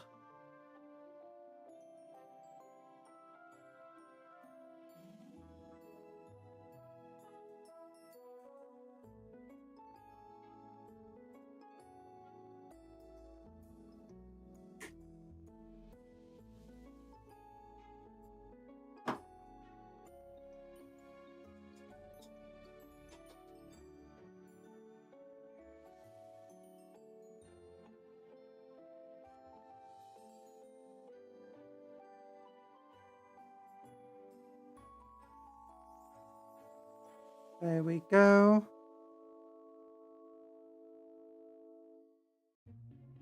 The Crusaders do all sorts of atrocities because the Pope told them any sin will be forgiven if it was done in a crusade. Yep.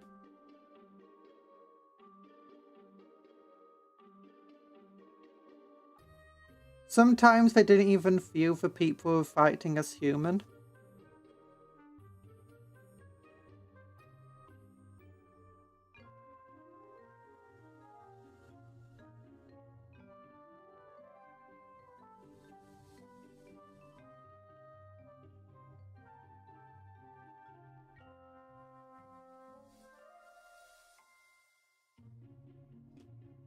In many regards, the Black Templar are kind of like a fairy tale version of the Crusades as well. Because at least they truly believe what they're fighting for. A lot of the Crusades, they don't even believe what they're fighting for. They were just doing it for, you know, their own personal gain.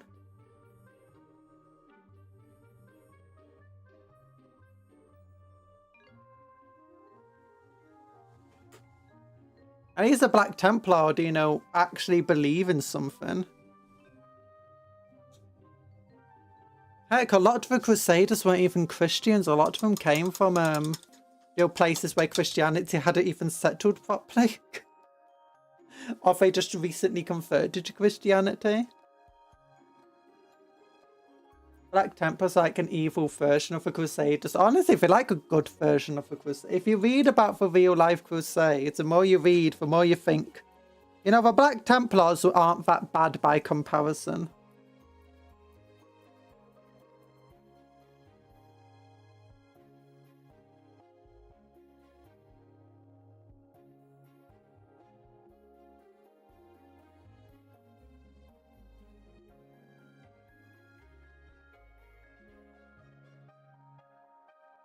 If the Black Templars like evil Crusaders, it makes the Black Templars into salamanders. The fun thing is, a lot of the Black Templars in like lore and stuff aren't even like terrible people doing horrible stuff all the time. Not as much as they are like, you know, when you read the Codex, you'd think, but when you like start reading, you know, books, Hell's Reach, stuff like that. And the Templars kind of just like normal space marines in a lot of respects. If they make friends with guardsmen, they respect their astropaths. They're kind of just good people.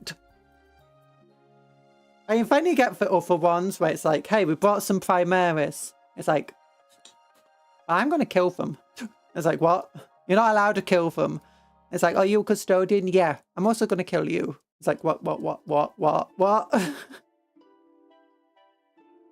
even then, the crusade that, like, killed the Primaris and the custodian that brought them, they actually had a full-on civil war with a marshal on one side willing to accept them and the chaplain on the other side wanting to exterminate them, and the chaplain won. Double negatives. Double negatives.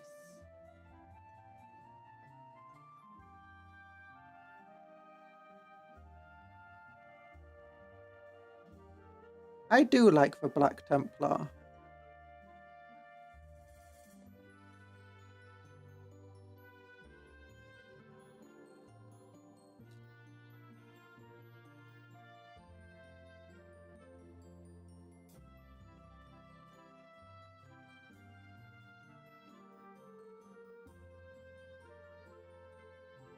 Yeah.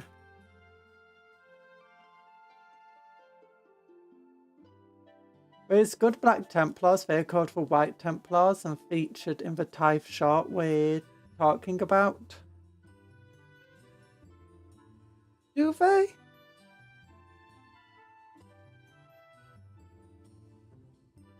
Like, were they Sons of Dawn? You've also got the Knights Hospitaller, or the Hospitaller chapter, sorry, which is the Sons of Dawn. They look just like Black Templar, except their cross is red, and it's on a white background. So their armor's mostly white with like red highlights and stuff, as opposed to black with red.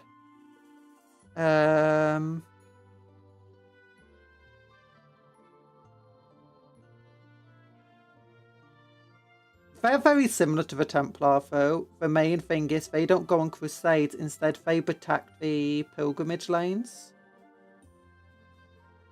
And they're based on, like, the real-life Hospitaller and stuff.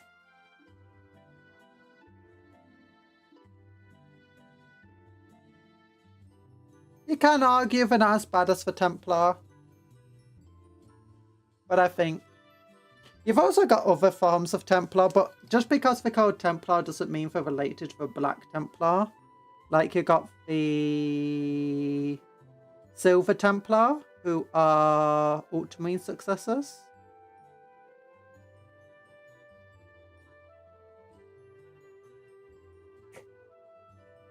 Yeah, for our good Black Templars, they're called Janitors. No, they're called Serfs. The Janitors are Serfs. Also, for only good real-life Crusaders are Hospitallers too. They're just guards and escorts. They also did quite a lot of terrible things. The Hospitallers. Like, we often think they're good, but I mean, they were still doing a lot of bad.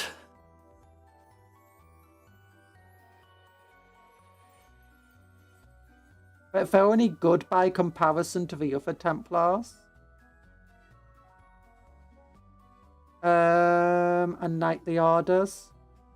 I mean, also, those Knightly Orders did eventually become things like St. John's Ambulance and stuff like that. So that's one of the reasons why we often view them as a lot better, because they evolved into something that just helped people. And then you compare that to the Teutonic Knight Order and what they evolved into. You know, the Prussians and stuff like that.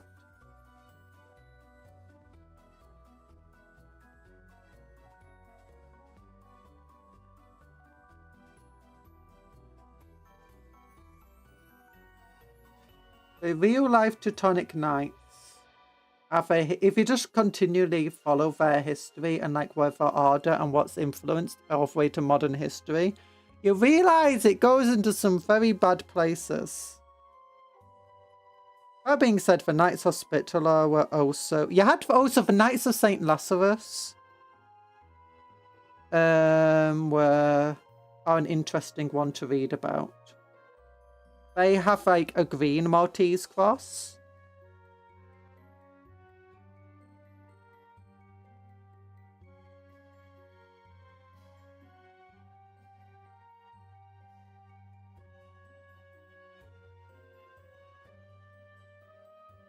Oh, some bread and bunny. Yeah. And Ant entered chat and started demanding food. I mean, what's wrong with bread and honey? People love bread and honey.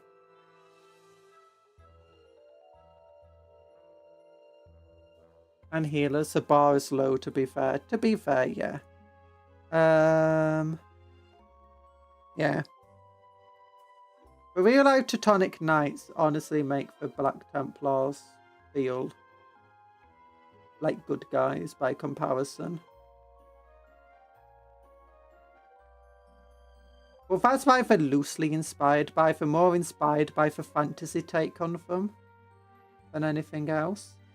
Heck, the symbol that the Templars use in-game is actually the Knights Hospitaller symbol, the Maltese cross.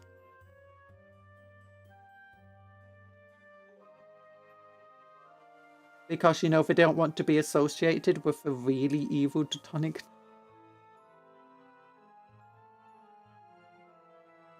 Other Black Templars glaze. They take off their helmet and reveal their haircut.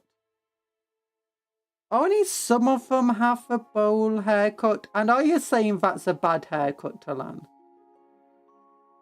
You know who had that haircut? Gohan. And Gohan saved everyone from Cell.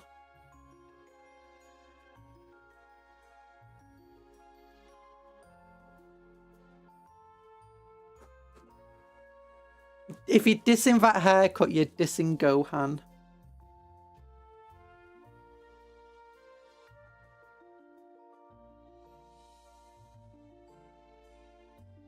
And if you're dissing Gohan, Piccolo's gets into your location. Goku doesn't care. Piccolo cares. Chi-Chi.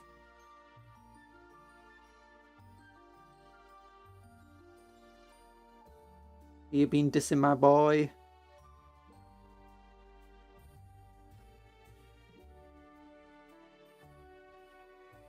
Your boy, I thought he was Goku's.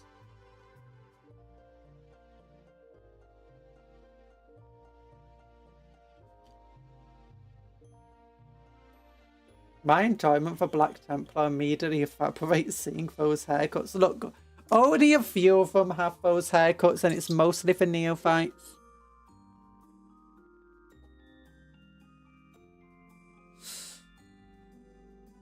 See, just by mentioning the haircuts, it lowers their glaze. Are Black Templars so bad because they have bad haircuts and feel insecure? No, no. Look, no one complains about the Sisters of Battle, Bob. Why do they care about the Black Templars, Bobs?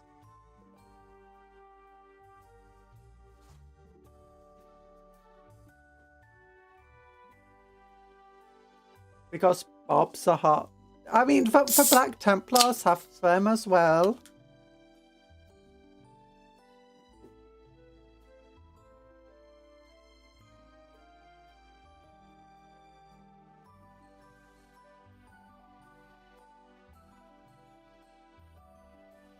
The Black Templars are a diverse chapter with many hairstyles, and everyone just focuses on the bold cuts.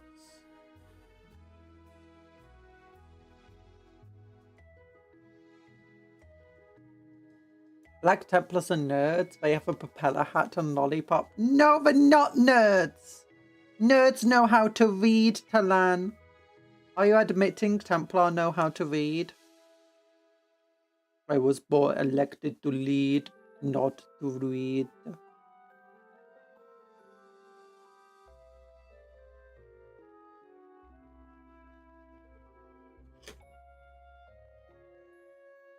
Talan's admitting the Templar know how to read. He's defeated his own slander. Are you deathly afraid of the Onion Knight? The onions are the worst things ever. We're gonna have to destroy them.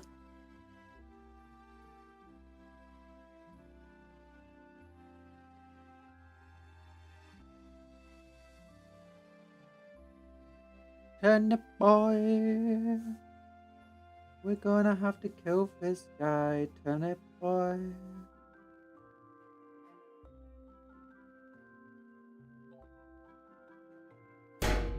Ow!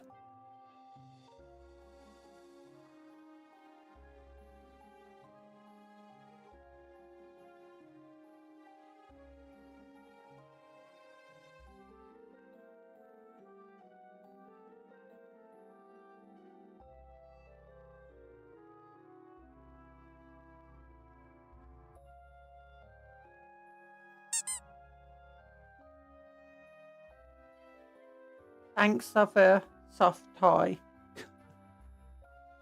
Codex Compliance Supplements Art of the Black Templar. Codex! Codex! Look, there's no codex. There's no such thing as a Codex. None that we read. Codex supplement Black Templar. There's no Black Templar Codex supplement.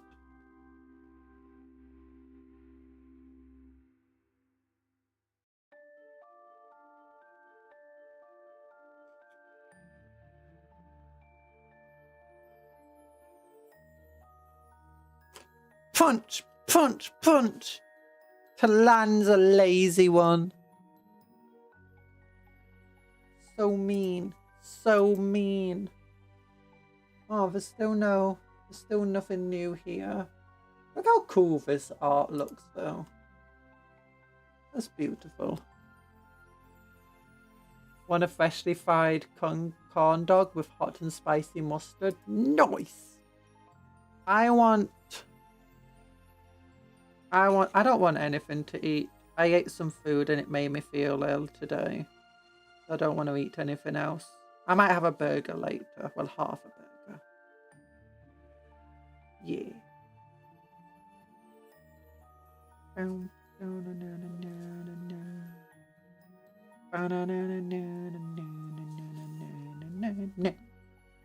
Banana. I've got a banana. I'm going to take and go to Granada with my banana. We love bananas. We want bananas. We eat bananas.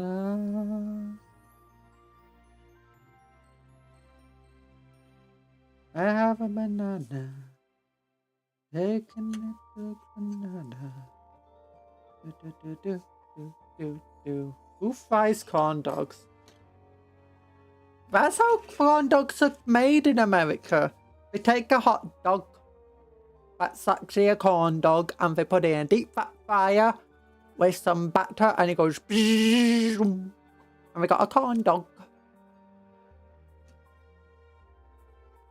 What about for family? How are they going to afford to live? Oh wait, who fires corn dogs? Oops. Oh, freshly fired corn. You know, this is where my dyslexia actually helps people out sometimes. They do a spelling mistake and I just don't see the spelling mistake. I'm just like, nah. Nah, you spelled that correctly, bruv.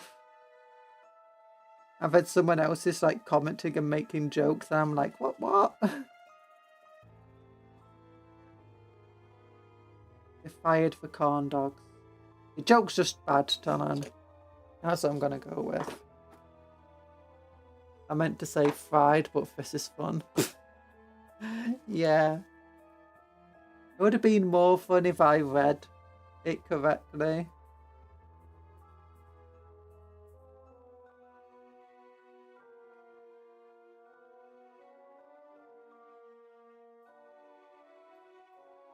We have freshly fried corn dogs, freshly fried corn dogs. They got nothing left to live for. Their wives have left them, their husbands have evicted them. They got nothing left at all. Their children disowned them, their parents betrayed them. The freshly fried corn dogs get them while they're hot. Sentenced to 10 years in Yorkshire. Yeah, that's better than 10 years in Lancashire.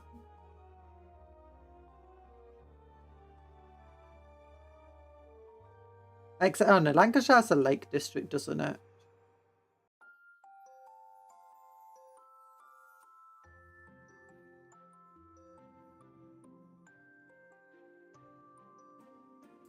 If you don't know, there's a big rivalry between Lancashire and Yorkshire. And just sometimes I just decide to randomly go on one side of it or the other. That's of the War of the Roses, you know. War of the Roses. Those darn heathen Yorkshires. With their right rose. Siding against the Tudors. Those darn Lancashires. Siding with the Tudors. You know, they gave us Henry VIII, you know. But they also gave us Elizabeth. Everyone loves Elizabeth. Elizabeth I, the greatest Tudor. Elizabeth I, the greatest monarch.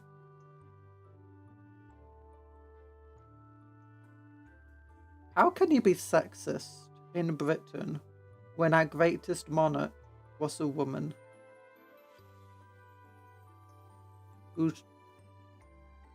They tried everything to make her not be a monarch, and she was.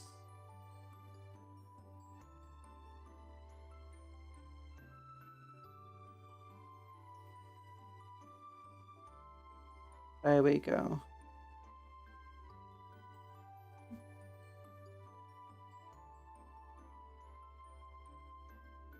There we go. Fish and chips. What is British food like? Food eaten at a fair? I mean, fish and chips you'll find at fairs. Mostly we get, I think they call them smash burgers now. Like seriously overpriced burgers. That are surprisingly tasty. 8 frog ones, not that bad. Do not recommend. Tea and pudding. Yorkshire pudding. You do find sometimes Yorkshire pudding at fair. Actually, it depends. We don't have like, you know, a typical fair food that like Americans do, where it's like something you're always going to get. Sometimes you might find hot dogs. Sometimes you'll find burgers. Often you'll find chips. Sometimes you might find fish and chips. Actually, often when we do have stuff like that, there's loads of different styles of food. Like, one of my favourite things, back when I could do that sort of stuff, was going to like Christmas markets. And the amount of foods there is just absolutely insane. You got pretzely stuff. You've got like freshly made gingerbreads. But then you've got like these massive like sticks of fudge. Oh, sticks of fudge are really common fairground foods as well. But you also had like these various like chocolates, toffees and sweets and stuff that were on like these big wooden sticks. And they're like, oh my goodness. And they can like have a fresh hot sauce like poured over them, and it like dries within a few seconds. And it's like, oh.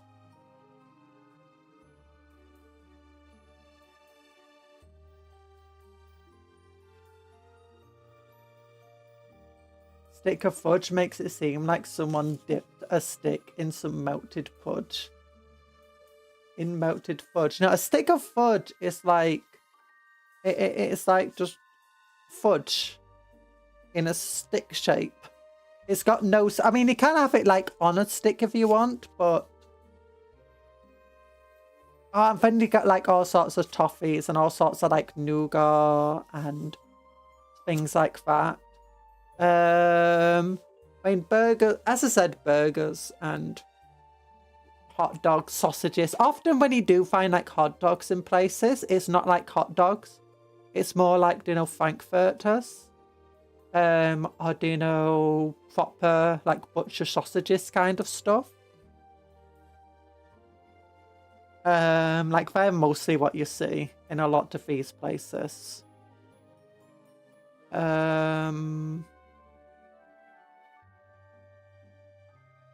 Oh, not toffee. Sticks of rock are also very common. If you don't know what a stick of rock is, it's basically like just crystalline hard sugar in a stick, and usually it's like you break it and there's like a pattern within it, like a picture.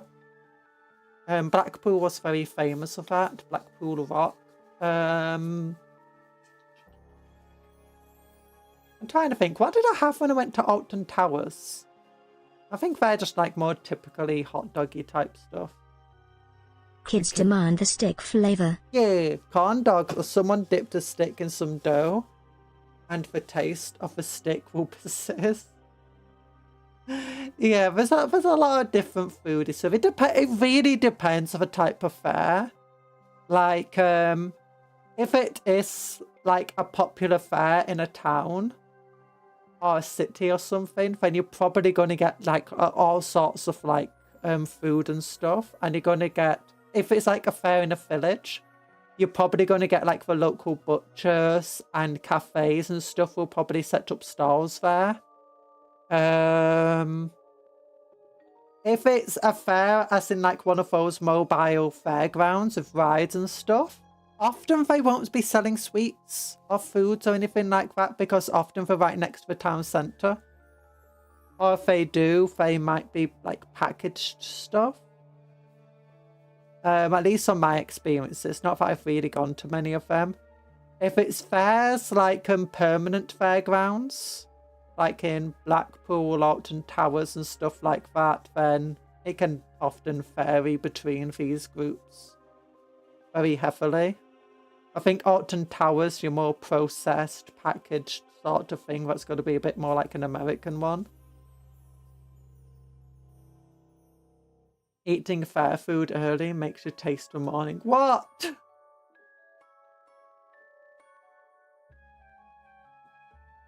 The kids demand a stick.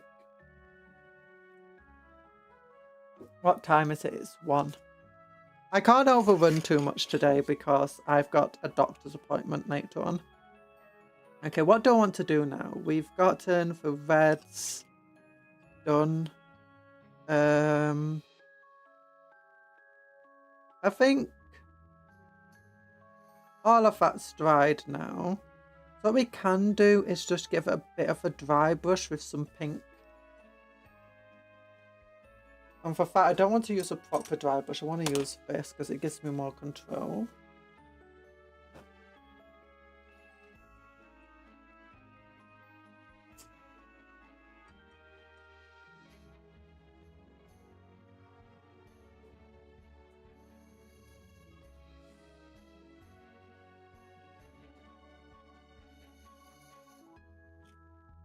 And then after that, we can get some of the purple on these blues and then get some white on the blues.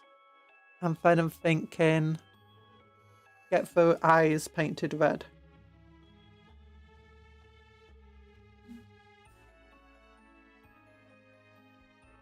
We should be very close to being finished then.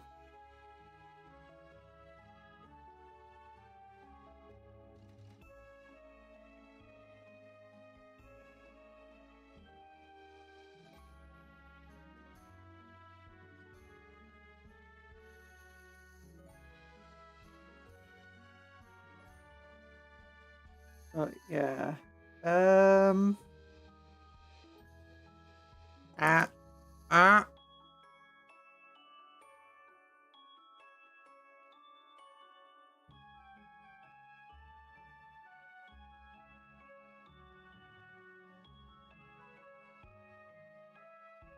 What's all of this stuff? Okay.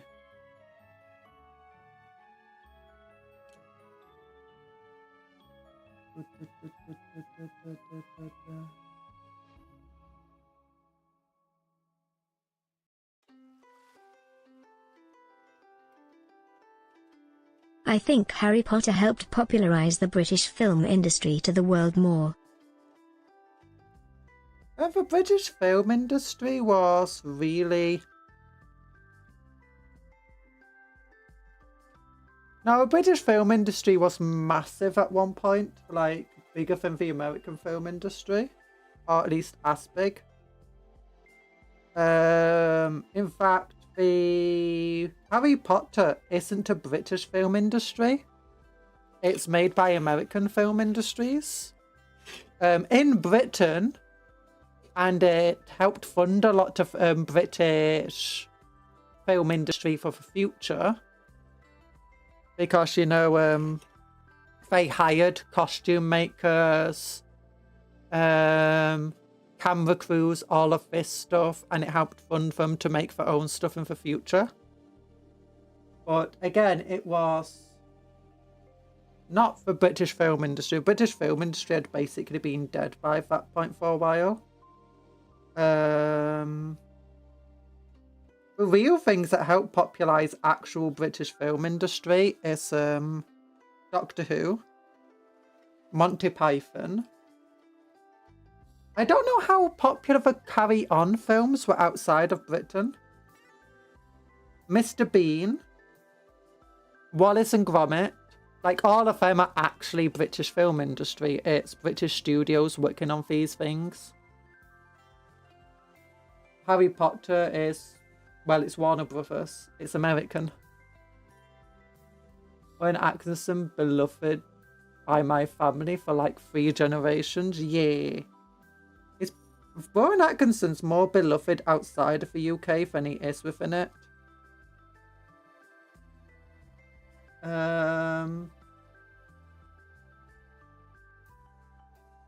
I think it helped popularise British actors in films a bit more.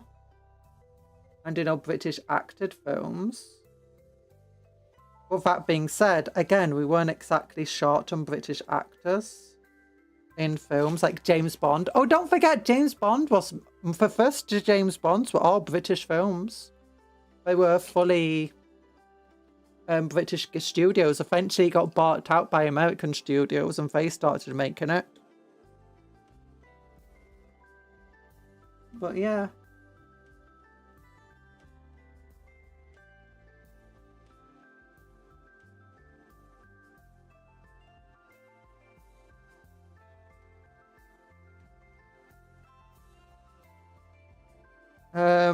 I mean, now it's not really a British... Actually, I don't know if it's been bought back by a British company, but I don't think it is. I think it's all American owned still. And American made.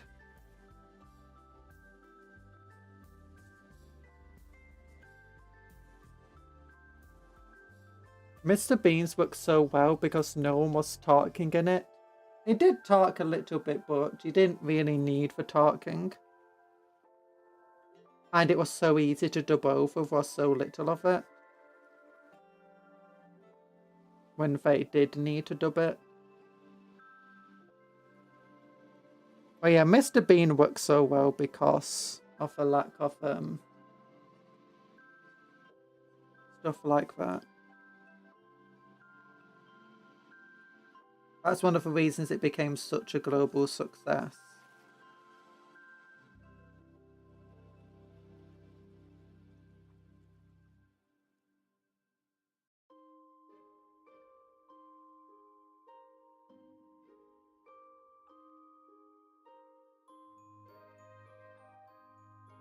The Queen is legally a Bond girl. Kind of.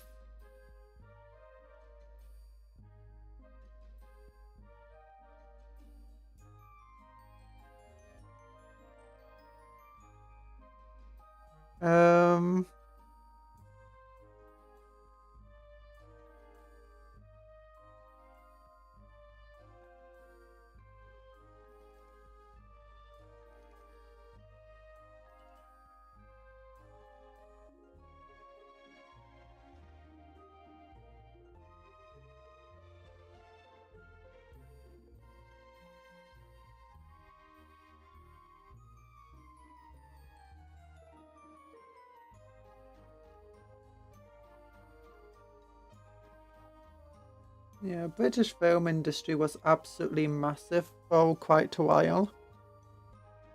But then it just suddenly basically died. Lots of it was just basically limited funding was going into it. And then just lots of box office bombs.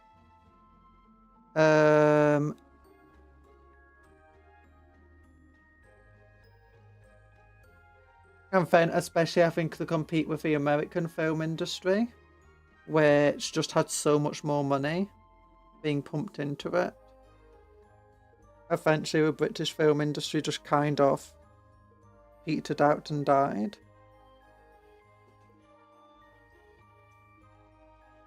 The biggest resurgence of the British film industry came with the likes of Wallace and Gromit and Doctor Who, though, and Top Gear. Top Gear was huge of the British film industry because it's BBC, and Top Gear sold so well globally. Like, even compared to things like Doctor Who and all of that stuff, it sold so incredibly well that it funded so much more. It's like they built so many new sets in the BBC. They hired on so many new actors. They got so many new film crews. They could modernize and standardize a lot of their stuff that they couldn't before because they had just so much funding from just selling Top Gear to the world. There were many rural villages that get electricity an hour a week back in the 80s here, and they all know Mr. Bean. Oh my goodness.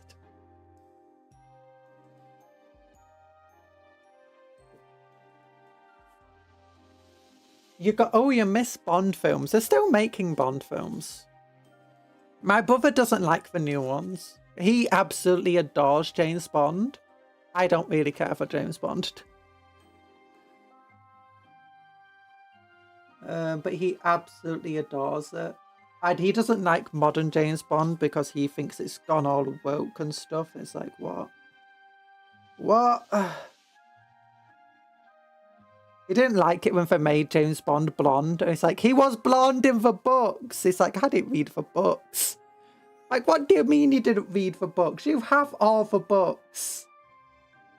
Expect me to read them? No. Oh, gosh. Yeah, my brother's a crazy person. But he loves this James Bond.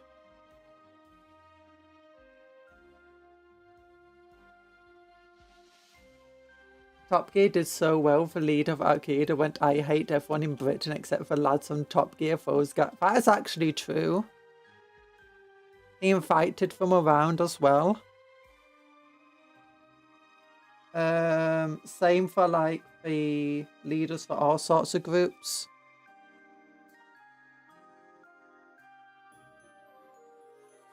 In fact, the Top Gear lads have been, what's it called, invited into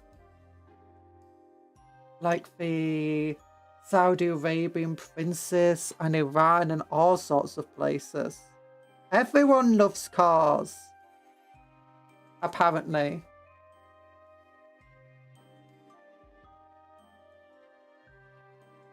Top Gear was so popular at one point that literally everybody watched it in Britain pretty much.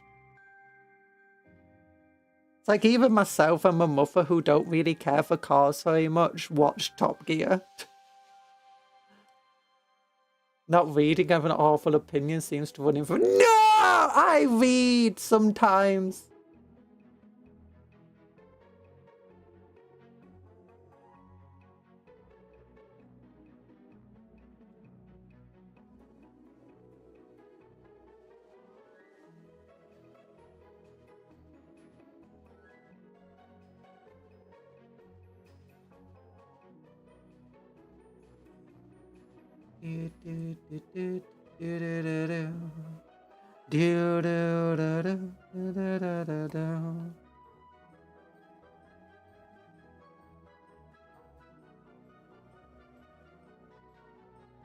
Funny old. Wait, why did I defend my opinions?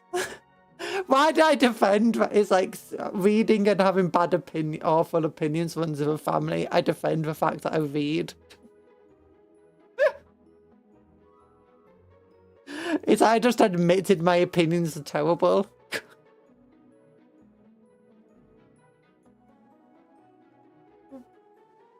Look, my opinions are my own. I don't claim that they're good opinions. They're just my opinions. And that's a game theory. But that doesn't work. Now, sure it does. You can fix it in post.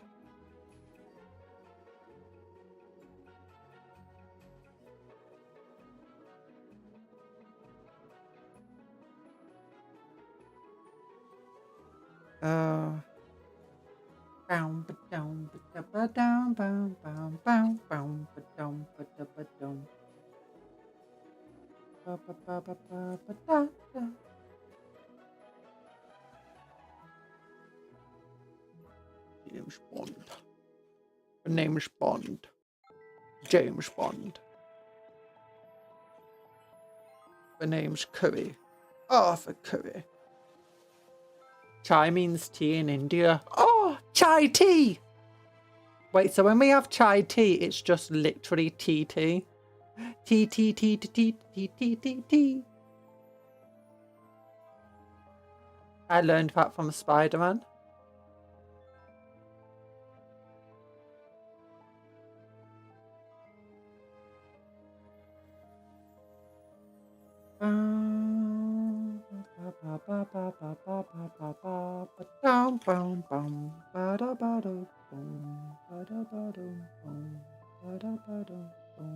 We love TT.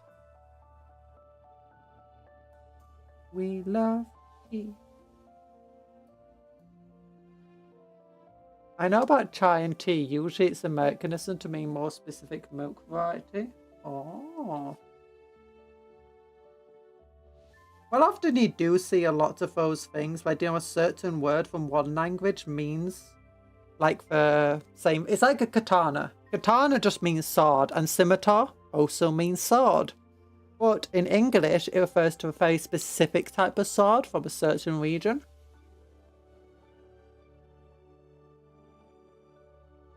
I think the same goes for like teas and flavors and stuff, in which it just means a flavor of it that's popular in a certain region. Remember how bright the Spider-Man films are?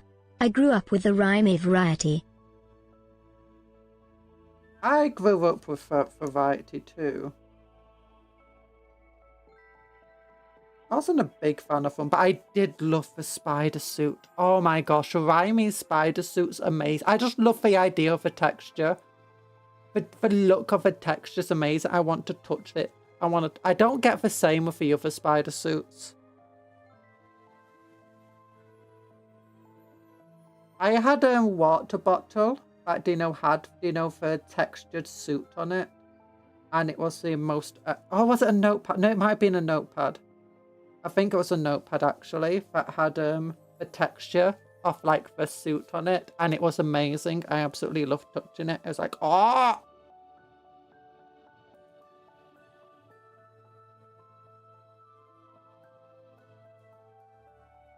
Gunja wants to touch not touch Spider-Man. I just want the suit. I just want to like use the material of the suit and make it, and like make textbooks with it, and like make a phone cover from it.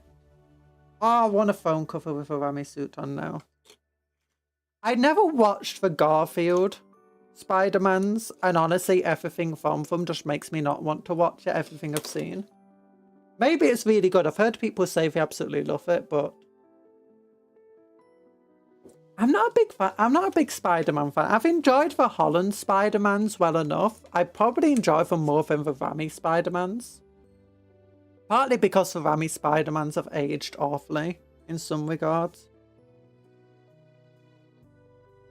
I just don't find the Mary Jane subplot at all convincing.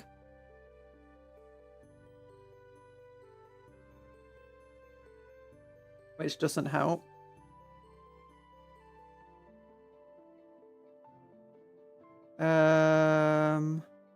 That being said, some of the fights, like the Doc Ock and stuff in original Spider-Man, very good. The original Green Goblin, really well done. I think actually that's where they did really well. When it came to like the effects on the time, they've surprisingly good effects. Especially all the practical effects they did. And when it comes to like the villains, really, really well. Except Sandman. Sandman kind of sucked as a villain. It was kind of meh. It's okay. It's not the best. It's not the worst. Conjuror wants to undress Spider-Man to make book covers. No! Would you put up the painful spider bite and scar if it meant you would get... Probably. I mean, Spider-Man's powers would probably cure my stomach condition. I mean, honestly, yeah. For super strength, danger sense. I mean, unless I get his power to be just absolutely dunked on by the writers, I'd rather not have that power. Look, if MCU hasn't ruined Spider-Man, still a good thing.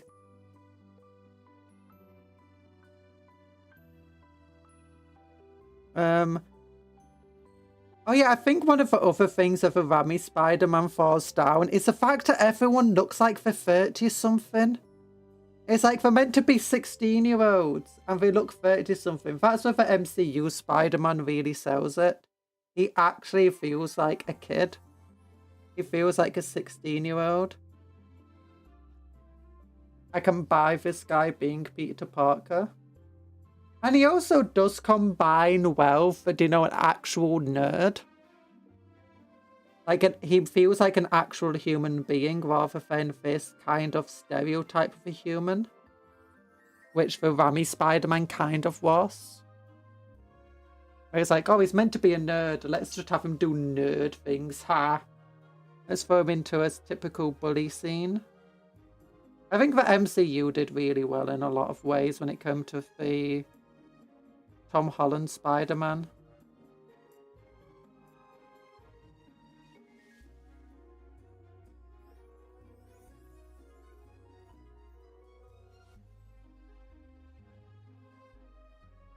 If I still can't look at Tom Holland and think he's like an adult, I still look at Tom Holland and think of him as like this, you know, the 15 or 16-year-old kid is meant to be in the first Spider-Man film.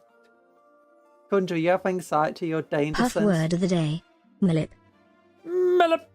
Millip. Millip. Spider sense can be superpowered for girls. Go to a casino and win stuff? I mean, maybe not. I do kind of prefer the Raimi spider powers though, of do you know, the shooting webs. I kind of prefer that as a spider power rather than, you know, making web fluid and web shooters. I think it just works so much better, especially just within the extended MCU and stuff. It's like, if the web shooters are that good and stuff, why is everyone not using them? Why is it only Spider-Man?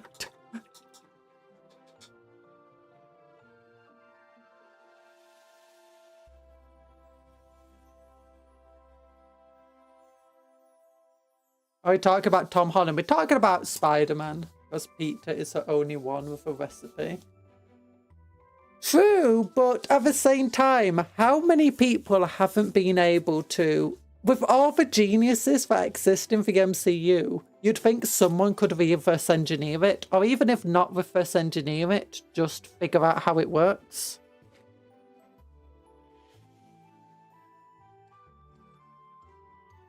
You know?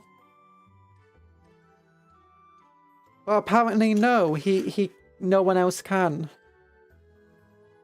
It just feels very silly.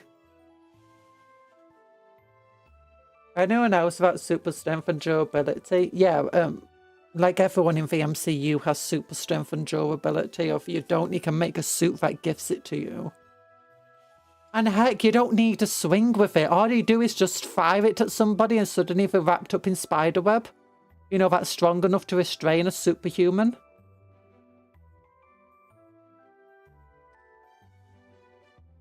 That's extremely useful. Give police people guns that just have spider fluid inside them. That should be a storyline. Imagine the police getting access to spiderweb, you know, for Spider-Man fluid guns. And they're just like taking out superheroes left, right and centre and like villains just by shooting them full of web. It's like, pfft, that's hilarious. Oh, so anyway, yeah. Iron Man did that. Spider-Man copyright to the Spider-Web formula. Pfft. They prefer the guns. Why not the British police then? Or the police outside of America? America's not the only place in the world. And heck, your guns are useless. Half the people that coexist in the Marvel Universe are apparently bulletproof. I mean, half of people that apparently don't have any powers or just peak of human ability shoot them with a gun and they just like walk it off. They walk it off normally. You throw them at a wall at 200 miles per hour. You shatter a brick wall with a bat and they just like, that hurts slightly. It's like, I don't think you... But I mean, Spider-Man shoots someone with his web who's super strength and suddenly they're just like stuck. Or at least for a good number of minutes as they try and like break the spider web. Oh gosh. Where did Iron Man go and Hulk? What do you mean Hulk became chill? Hulk's always been chill, don't worry about it. British police don't have a license to use the web shooters. Yeah, but I mean, it's just one of those things where I think it's more fun when it's, you know, a biological crazy thing. Like, because when it is something where you made it and you're the only person who can make it, it doesn't feel that good when you can reliably make as much of it as you want and no one else can seem to. Like, when it is just a magical What if superpower, people that just makes assume no sense. Spider-Man can do that? That's why nobody tried to reverse engineered it. People probably would. But I think it always makes more sense when, you know, in a superhero stuff where magical things do happen, I think it makes a lot more sense if a magical thing is like related to the superpower itself.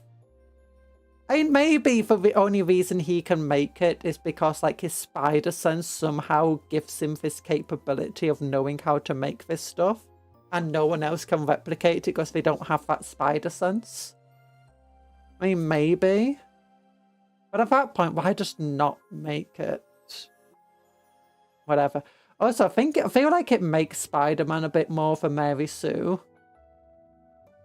Like, I mean, Spider-Man really isn't a Mary Sue with how the stories treat him, but he's super powered, he's super tough, he's super strong. He's, also apparently super intelligent, one of the most intelligent people in the world, one of the strongest superheroes. It's like, he has to have he can't be everything, he shouldn't be everything. But he kind of is. I kind of prefer it when, you know, they do feel weaker or they do have like these massive flaws in. I think that's maybe why we just keep punishing Spider-Man. He's like, it's too good, we have to punish him.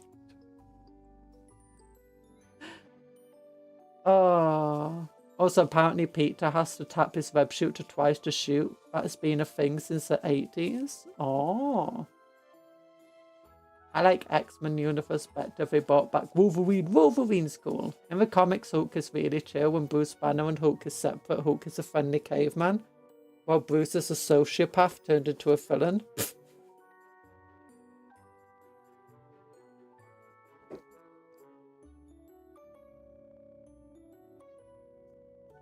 Oh gosh. Silliness.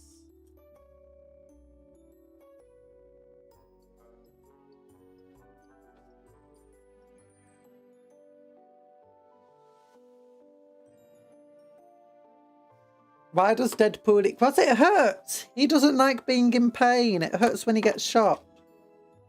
That's how I imagine it, anyway. It's like, you can survive being punched in the face. Does it mean you want to be punched in the face all the time?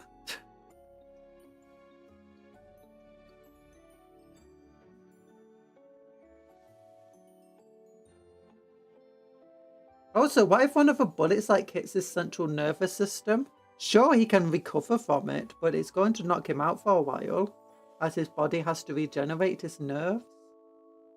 And if a bullet's lodged in there, he has to get rid of the bullet before he can, you know, heal up. Isn't that like one of the things of Deadpool, that if you do shoot him in the spine, he will get paralyzed?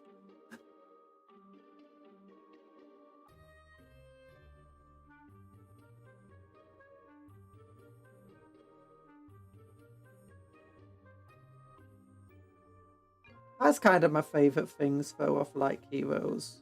Keep them weak. Give them weaknesses. They can't be the best at everything. Or they shouldn't be. Which is also why I'm not generally a fan of, you know, Superman and his, being, you know, the strongest superhero. And then he's also clever enough to make robots, sentient robots, and stuff like that. And it's like, you can have them be smart and intelligent and stuff. They don't have to be super intelligent. But I think this is where it's like, where I stop not liking comics very much. Or a lot of like ways that people do comics.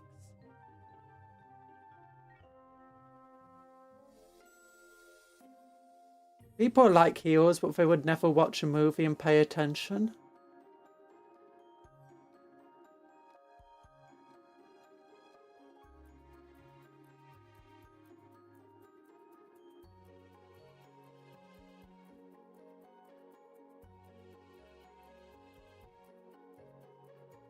Yeah.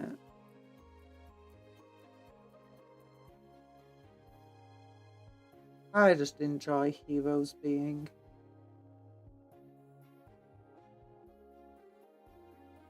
I also preferred, you know, Batman when he's kind of separated from the rest of the super world.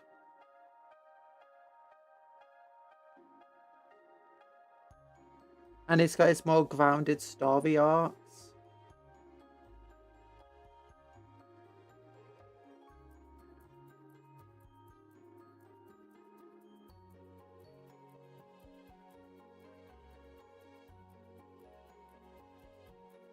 I think that's something that the MCU's been missing a little bit of. You know, these grounded stories. Like Homecoming. Was it Homecoming? Spider-Man Homecoming was really, really good. Because it didn't have end of the world stakes to it. It was just a very personal story for Peter. And the first Iron Man film, very, very good. It was a very personal story for Tony. Captain America had world stakes and stuff. I think that's where they're missing a lot in the MCU right now, is that they're not having these grounded personal stakes. Everything feels like it has to be an end of the world.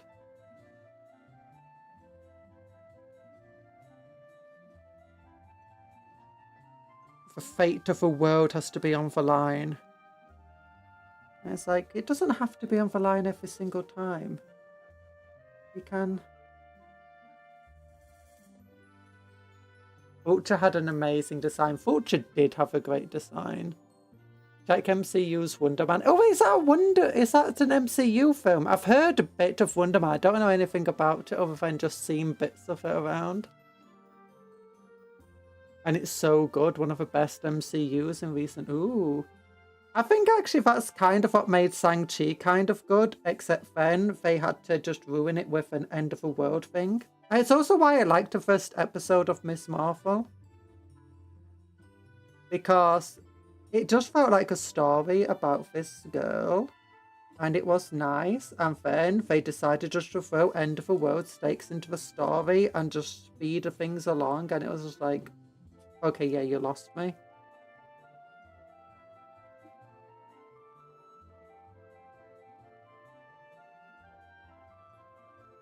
Ironheart wasn't bad. Brave New World had to do end of the world storyline.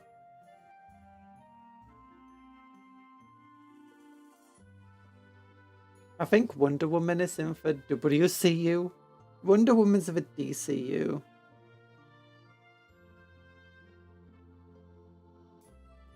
At least Absolute Universe is doing good. I also don't know the difference between DC and Marvel. Hi, Sparky!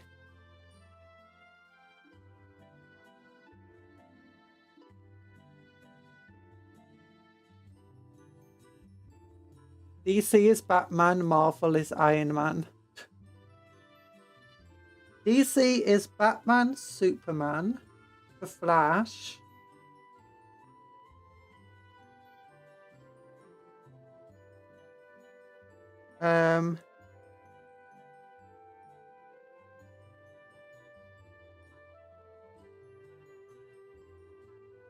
Aquaman.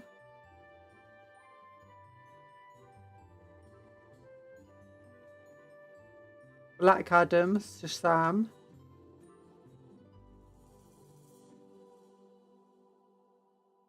Cyborg, Teen Titans, the Justice League.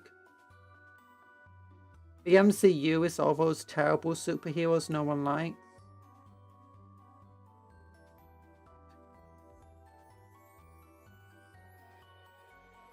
We don't have Wonder Woman. We have Wool Lady. And Superman is quite impressive fella. Batman is emo.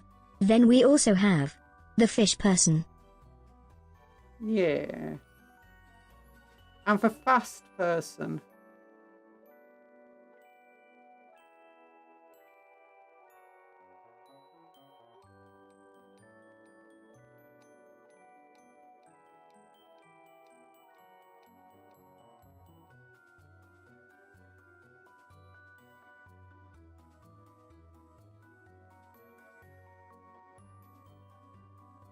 Wonder Woman's just a story about an actor who wants to be an actor, but he accidentally got superpowers and has to hide it because superpowers are banned from Hollywood in that universe.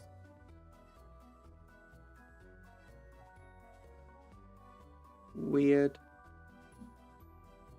Isn't Clayman also coming out this year? Clayface, sorry.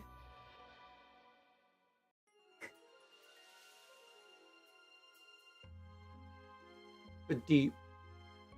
It's quite comical. I said DC is better than Marvel. DC is the best. I'm a DC fangirl. Look, I grew up with Teen Titans, the Justice League, and Batman the Animated Series. You expect me to think Marvel is better than that? Riffle the Clay guy was.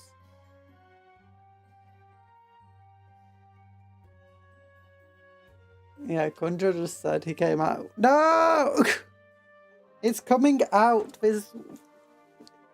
He's got a film coming out. This year. Apparently. I still need to watch a Penguin TV show. I hear that's amazing.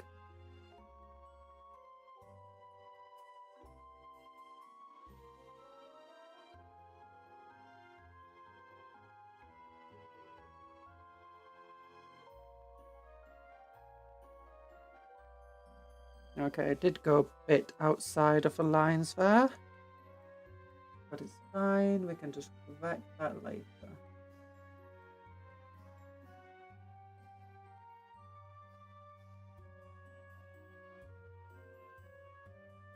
Oh gosh, I do not have steady hands today to do this.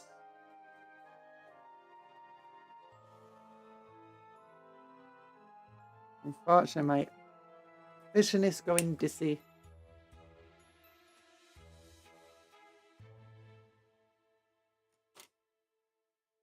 Imagine being as super motivated as a member of the Bat family. You could make your own billion-dollar industry.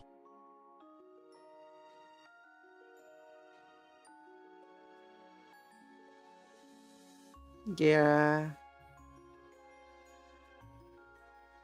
It's super motivated as a Bat family and as lucky as a Bat family. In real life, trying to be, you know...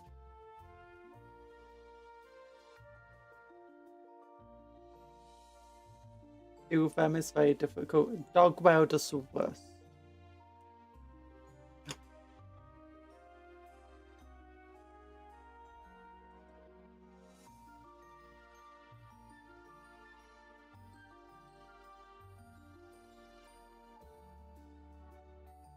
Oh no, why did... Oh, I've got red paint out. I meant to get yellow paint out. I'm like, why am I not covering up the red here? Oh...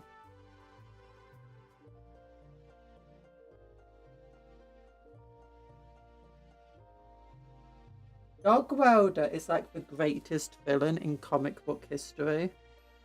And by greatest, I mean like the most terrible, horrible and evil.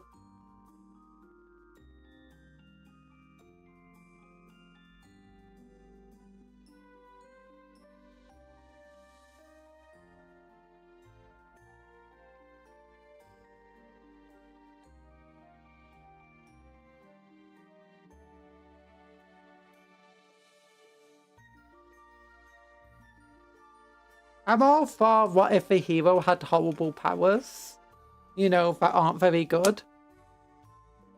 But then certain powers, it's just like, yeah, just don't use them then.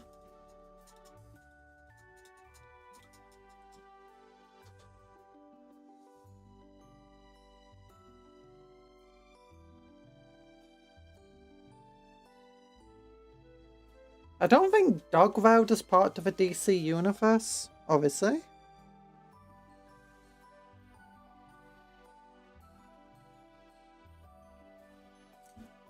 Oh gosh, leaning back. He is. No, lies, lies. Worst character ever.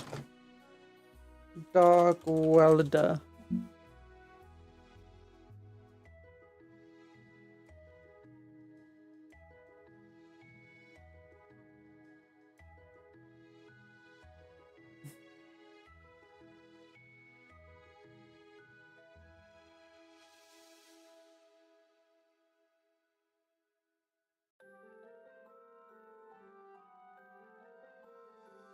Oh my gosh, he is a real character.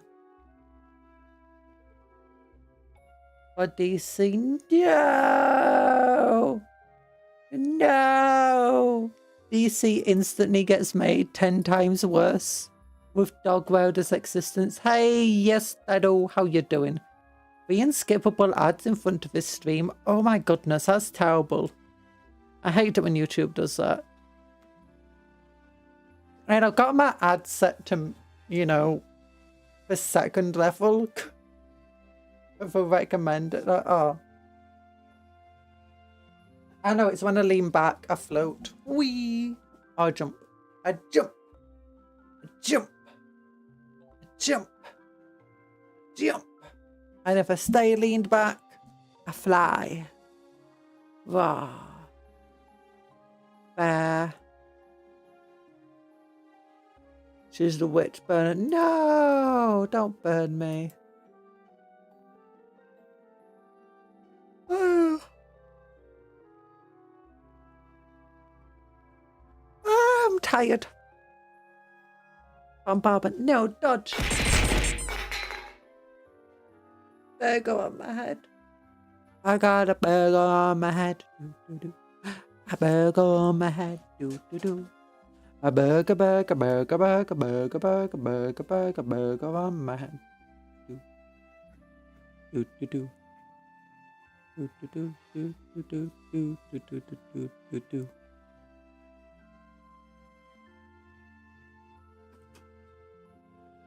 We have burgers on the head. We have burgers in the bed. Water, somebody get some water for the witch. I don't melt in water.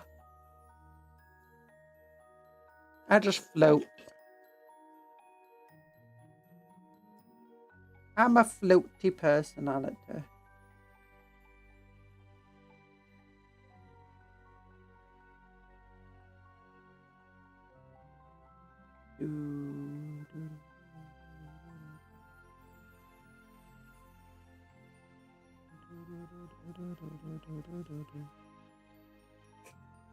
We need to burn the witch to see if it is a witch. If they melt, they witch. If they turn into a crispy nugget, they not witch. Then they foe. No, then they food. No, don't eat cupcakes. Look, I'm called Cupcake Conjuror. I'm a conjurer. And I conjure cupcakes.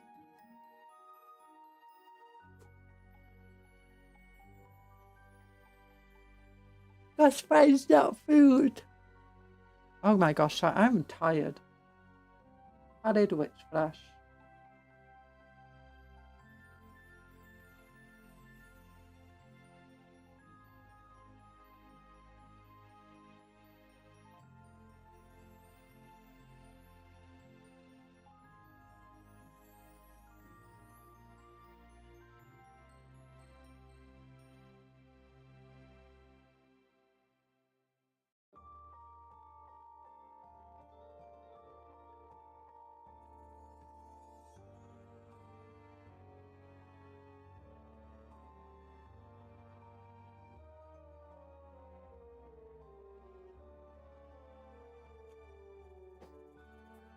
Do you conjure enough cupcakes to deserve the time? Look at all the cupcakes down here.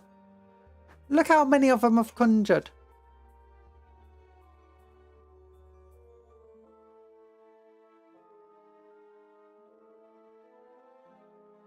I'm conjuring cupcakes all of the time.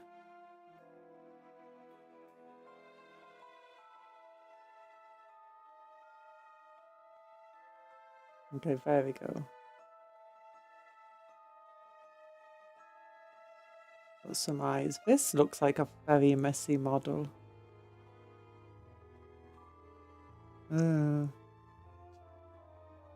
Hoping to fix it. Hoping to fix it.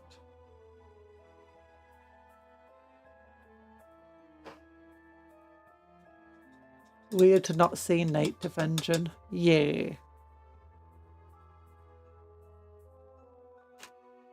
You wanna see something cool? I'm gonna conjure.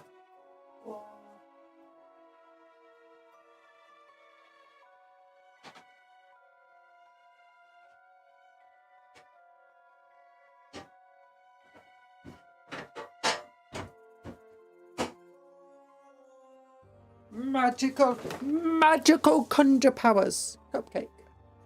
It's a cupcake. It's a cupcake sheep. Rah!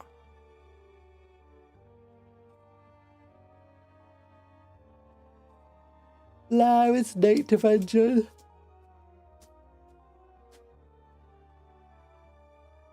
Or it's your U2s.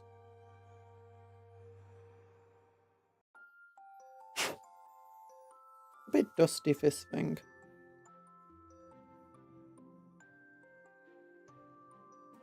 She's a witch. I'm not a witch. I'm a conjurer. Very, very similar. But mildly different. And honestly, why do you want to burn witches? She owns a U-Tunes. A U2s. Yeah, because it was RT game. Still hungry once. Don't eat cake! Cake are friends, not food. Big ol' meanie. Almost as bad as owning a Funko Pop. Why? What's bad about it? It's adorable. Look how cute that is. Look how cute. There's a little cupcake.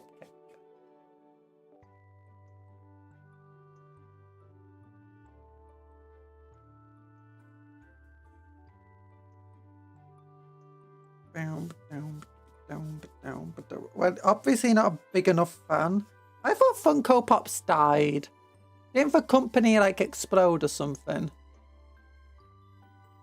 They're absolutely ugly. If anyone owns a Funko Pop, they need to be sent to Guatemala. What? No! Also, don't you mean Guantanamo?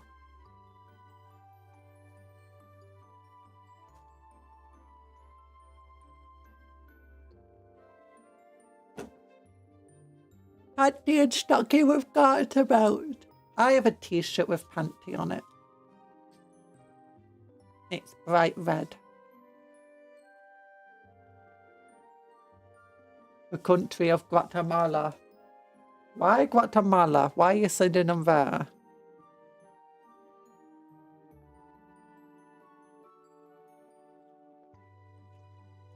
Heard it's a nice place.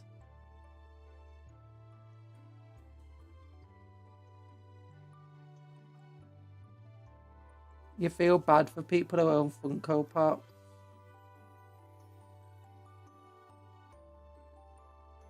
I mean, if they like them and they enjoy them,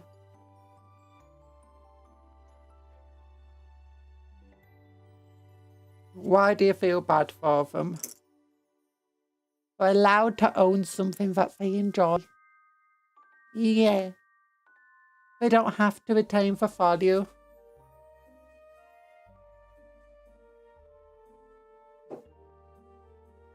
Stop letting people enjoy. No! Not always Stop letting people enjoy things. Yeah, if they're allowed to enjoy things. It's like saying you feel bad for people who buy Warhammer. Don't be. They enjoy the Warhammer. I feel like I maybe went overboard with the purple here. Maybe I don't need the purple. Yeah.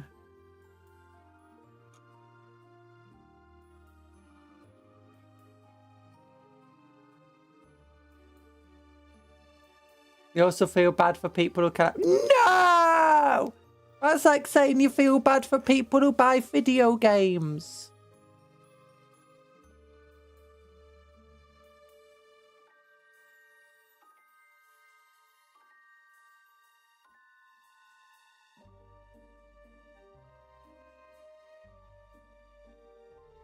I feel bad for Conjuror, but she's cool. Oh, gosh. Hugs. Got it. Sorry. But anyway, it's almost 2, so I'm just going to send big love hearts to people. I'm going to start looking if anyone's like, is Briar online today? She is. We can raid Briar. We can raid Briar. Oh, she isn't us. Ah, who cares? She always raids us. She always raids us. I'm going to raid Briar. Actually, before I do that. Guy, like, when are you going to be next? Oops, sorry. Yeah, I just asking, opened her stream. Sorry. There you go. There you go. Sorry. Windows capture was on then. Look at this. Gundams are cool. Stop running away, Conjuror. No! We're always running. I sometimes forget when I open other people's streams up. Sometimes it does show for window capture. It's like, I don't mean to. It's meant to be off, but sometimes it turns itself back on. Okay, master magic with techless and bring enlightenment for mortal realms. The techless model has to be one of the silliest. Look at that silly. Look at him T-posing dominance onto us. Oh my god, it's such a stupid model. Oh, I don't know if I like it or absolutely despise it.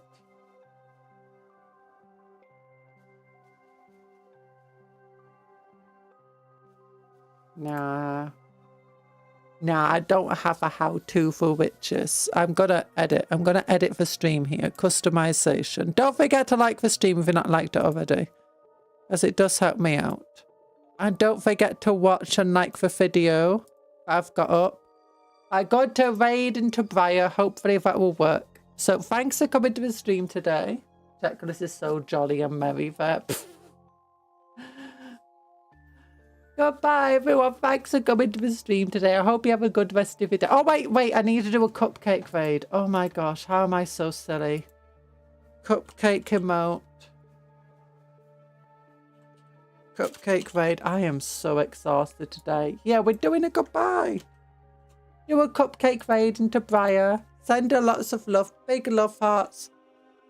Have a good rest of your day. Work hard. Play harder. Eat good food. Sleep well. Do my cupcakes, but don't eat the cupcakes. Take care of yourself. Be kind to us and vice versa. Goodbye, everyone. Love you all. Whee! Ah!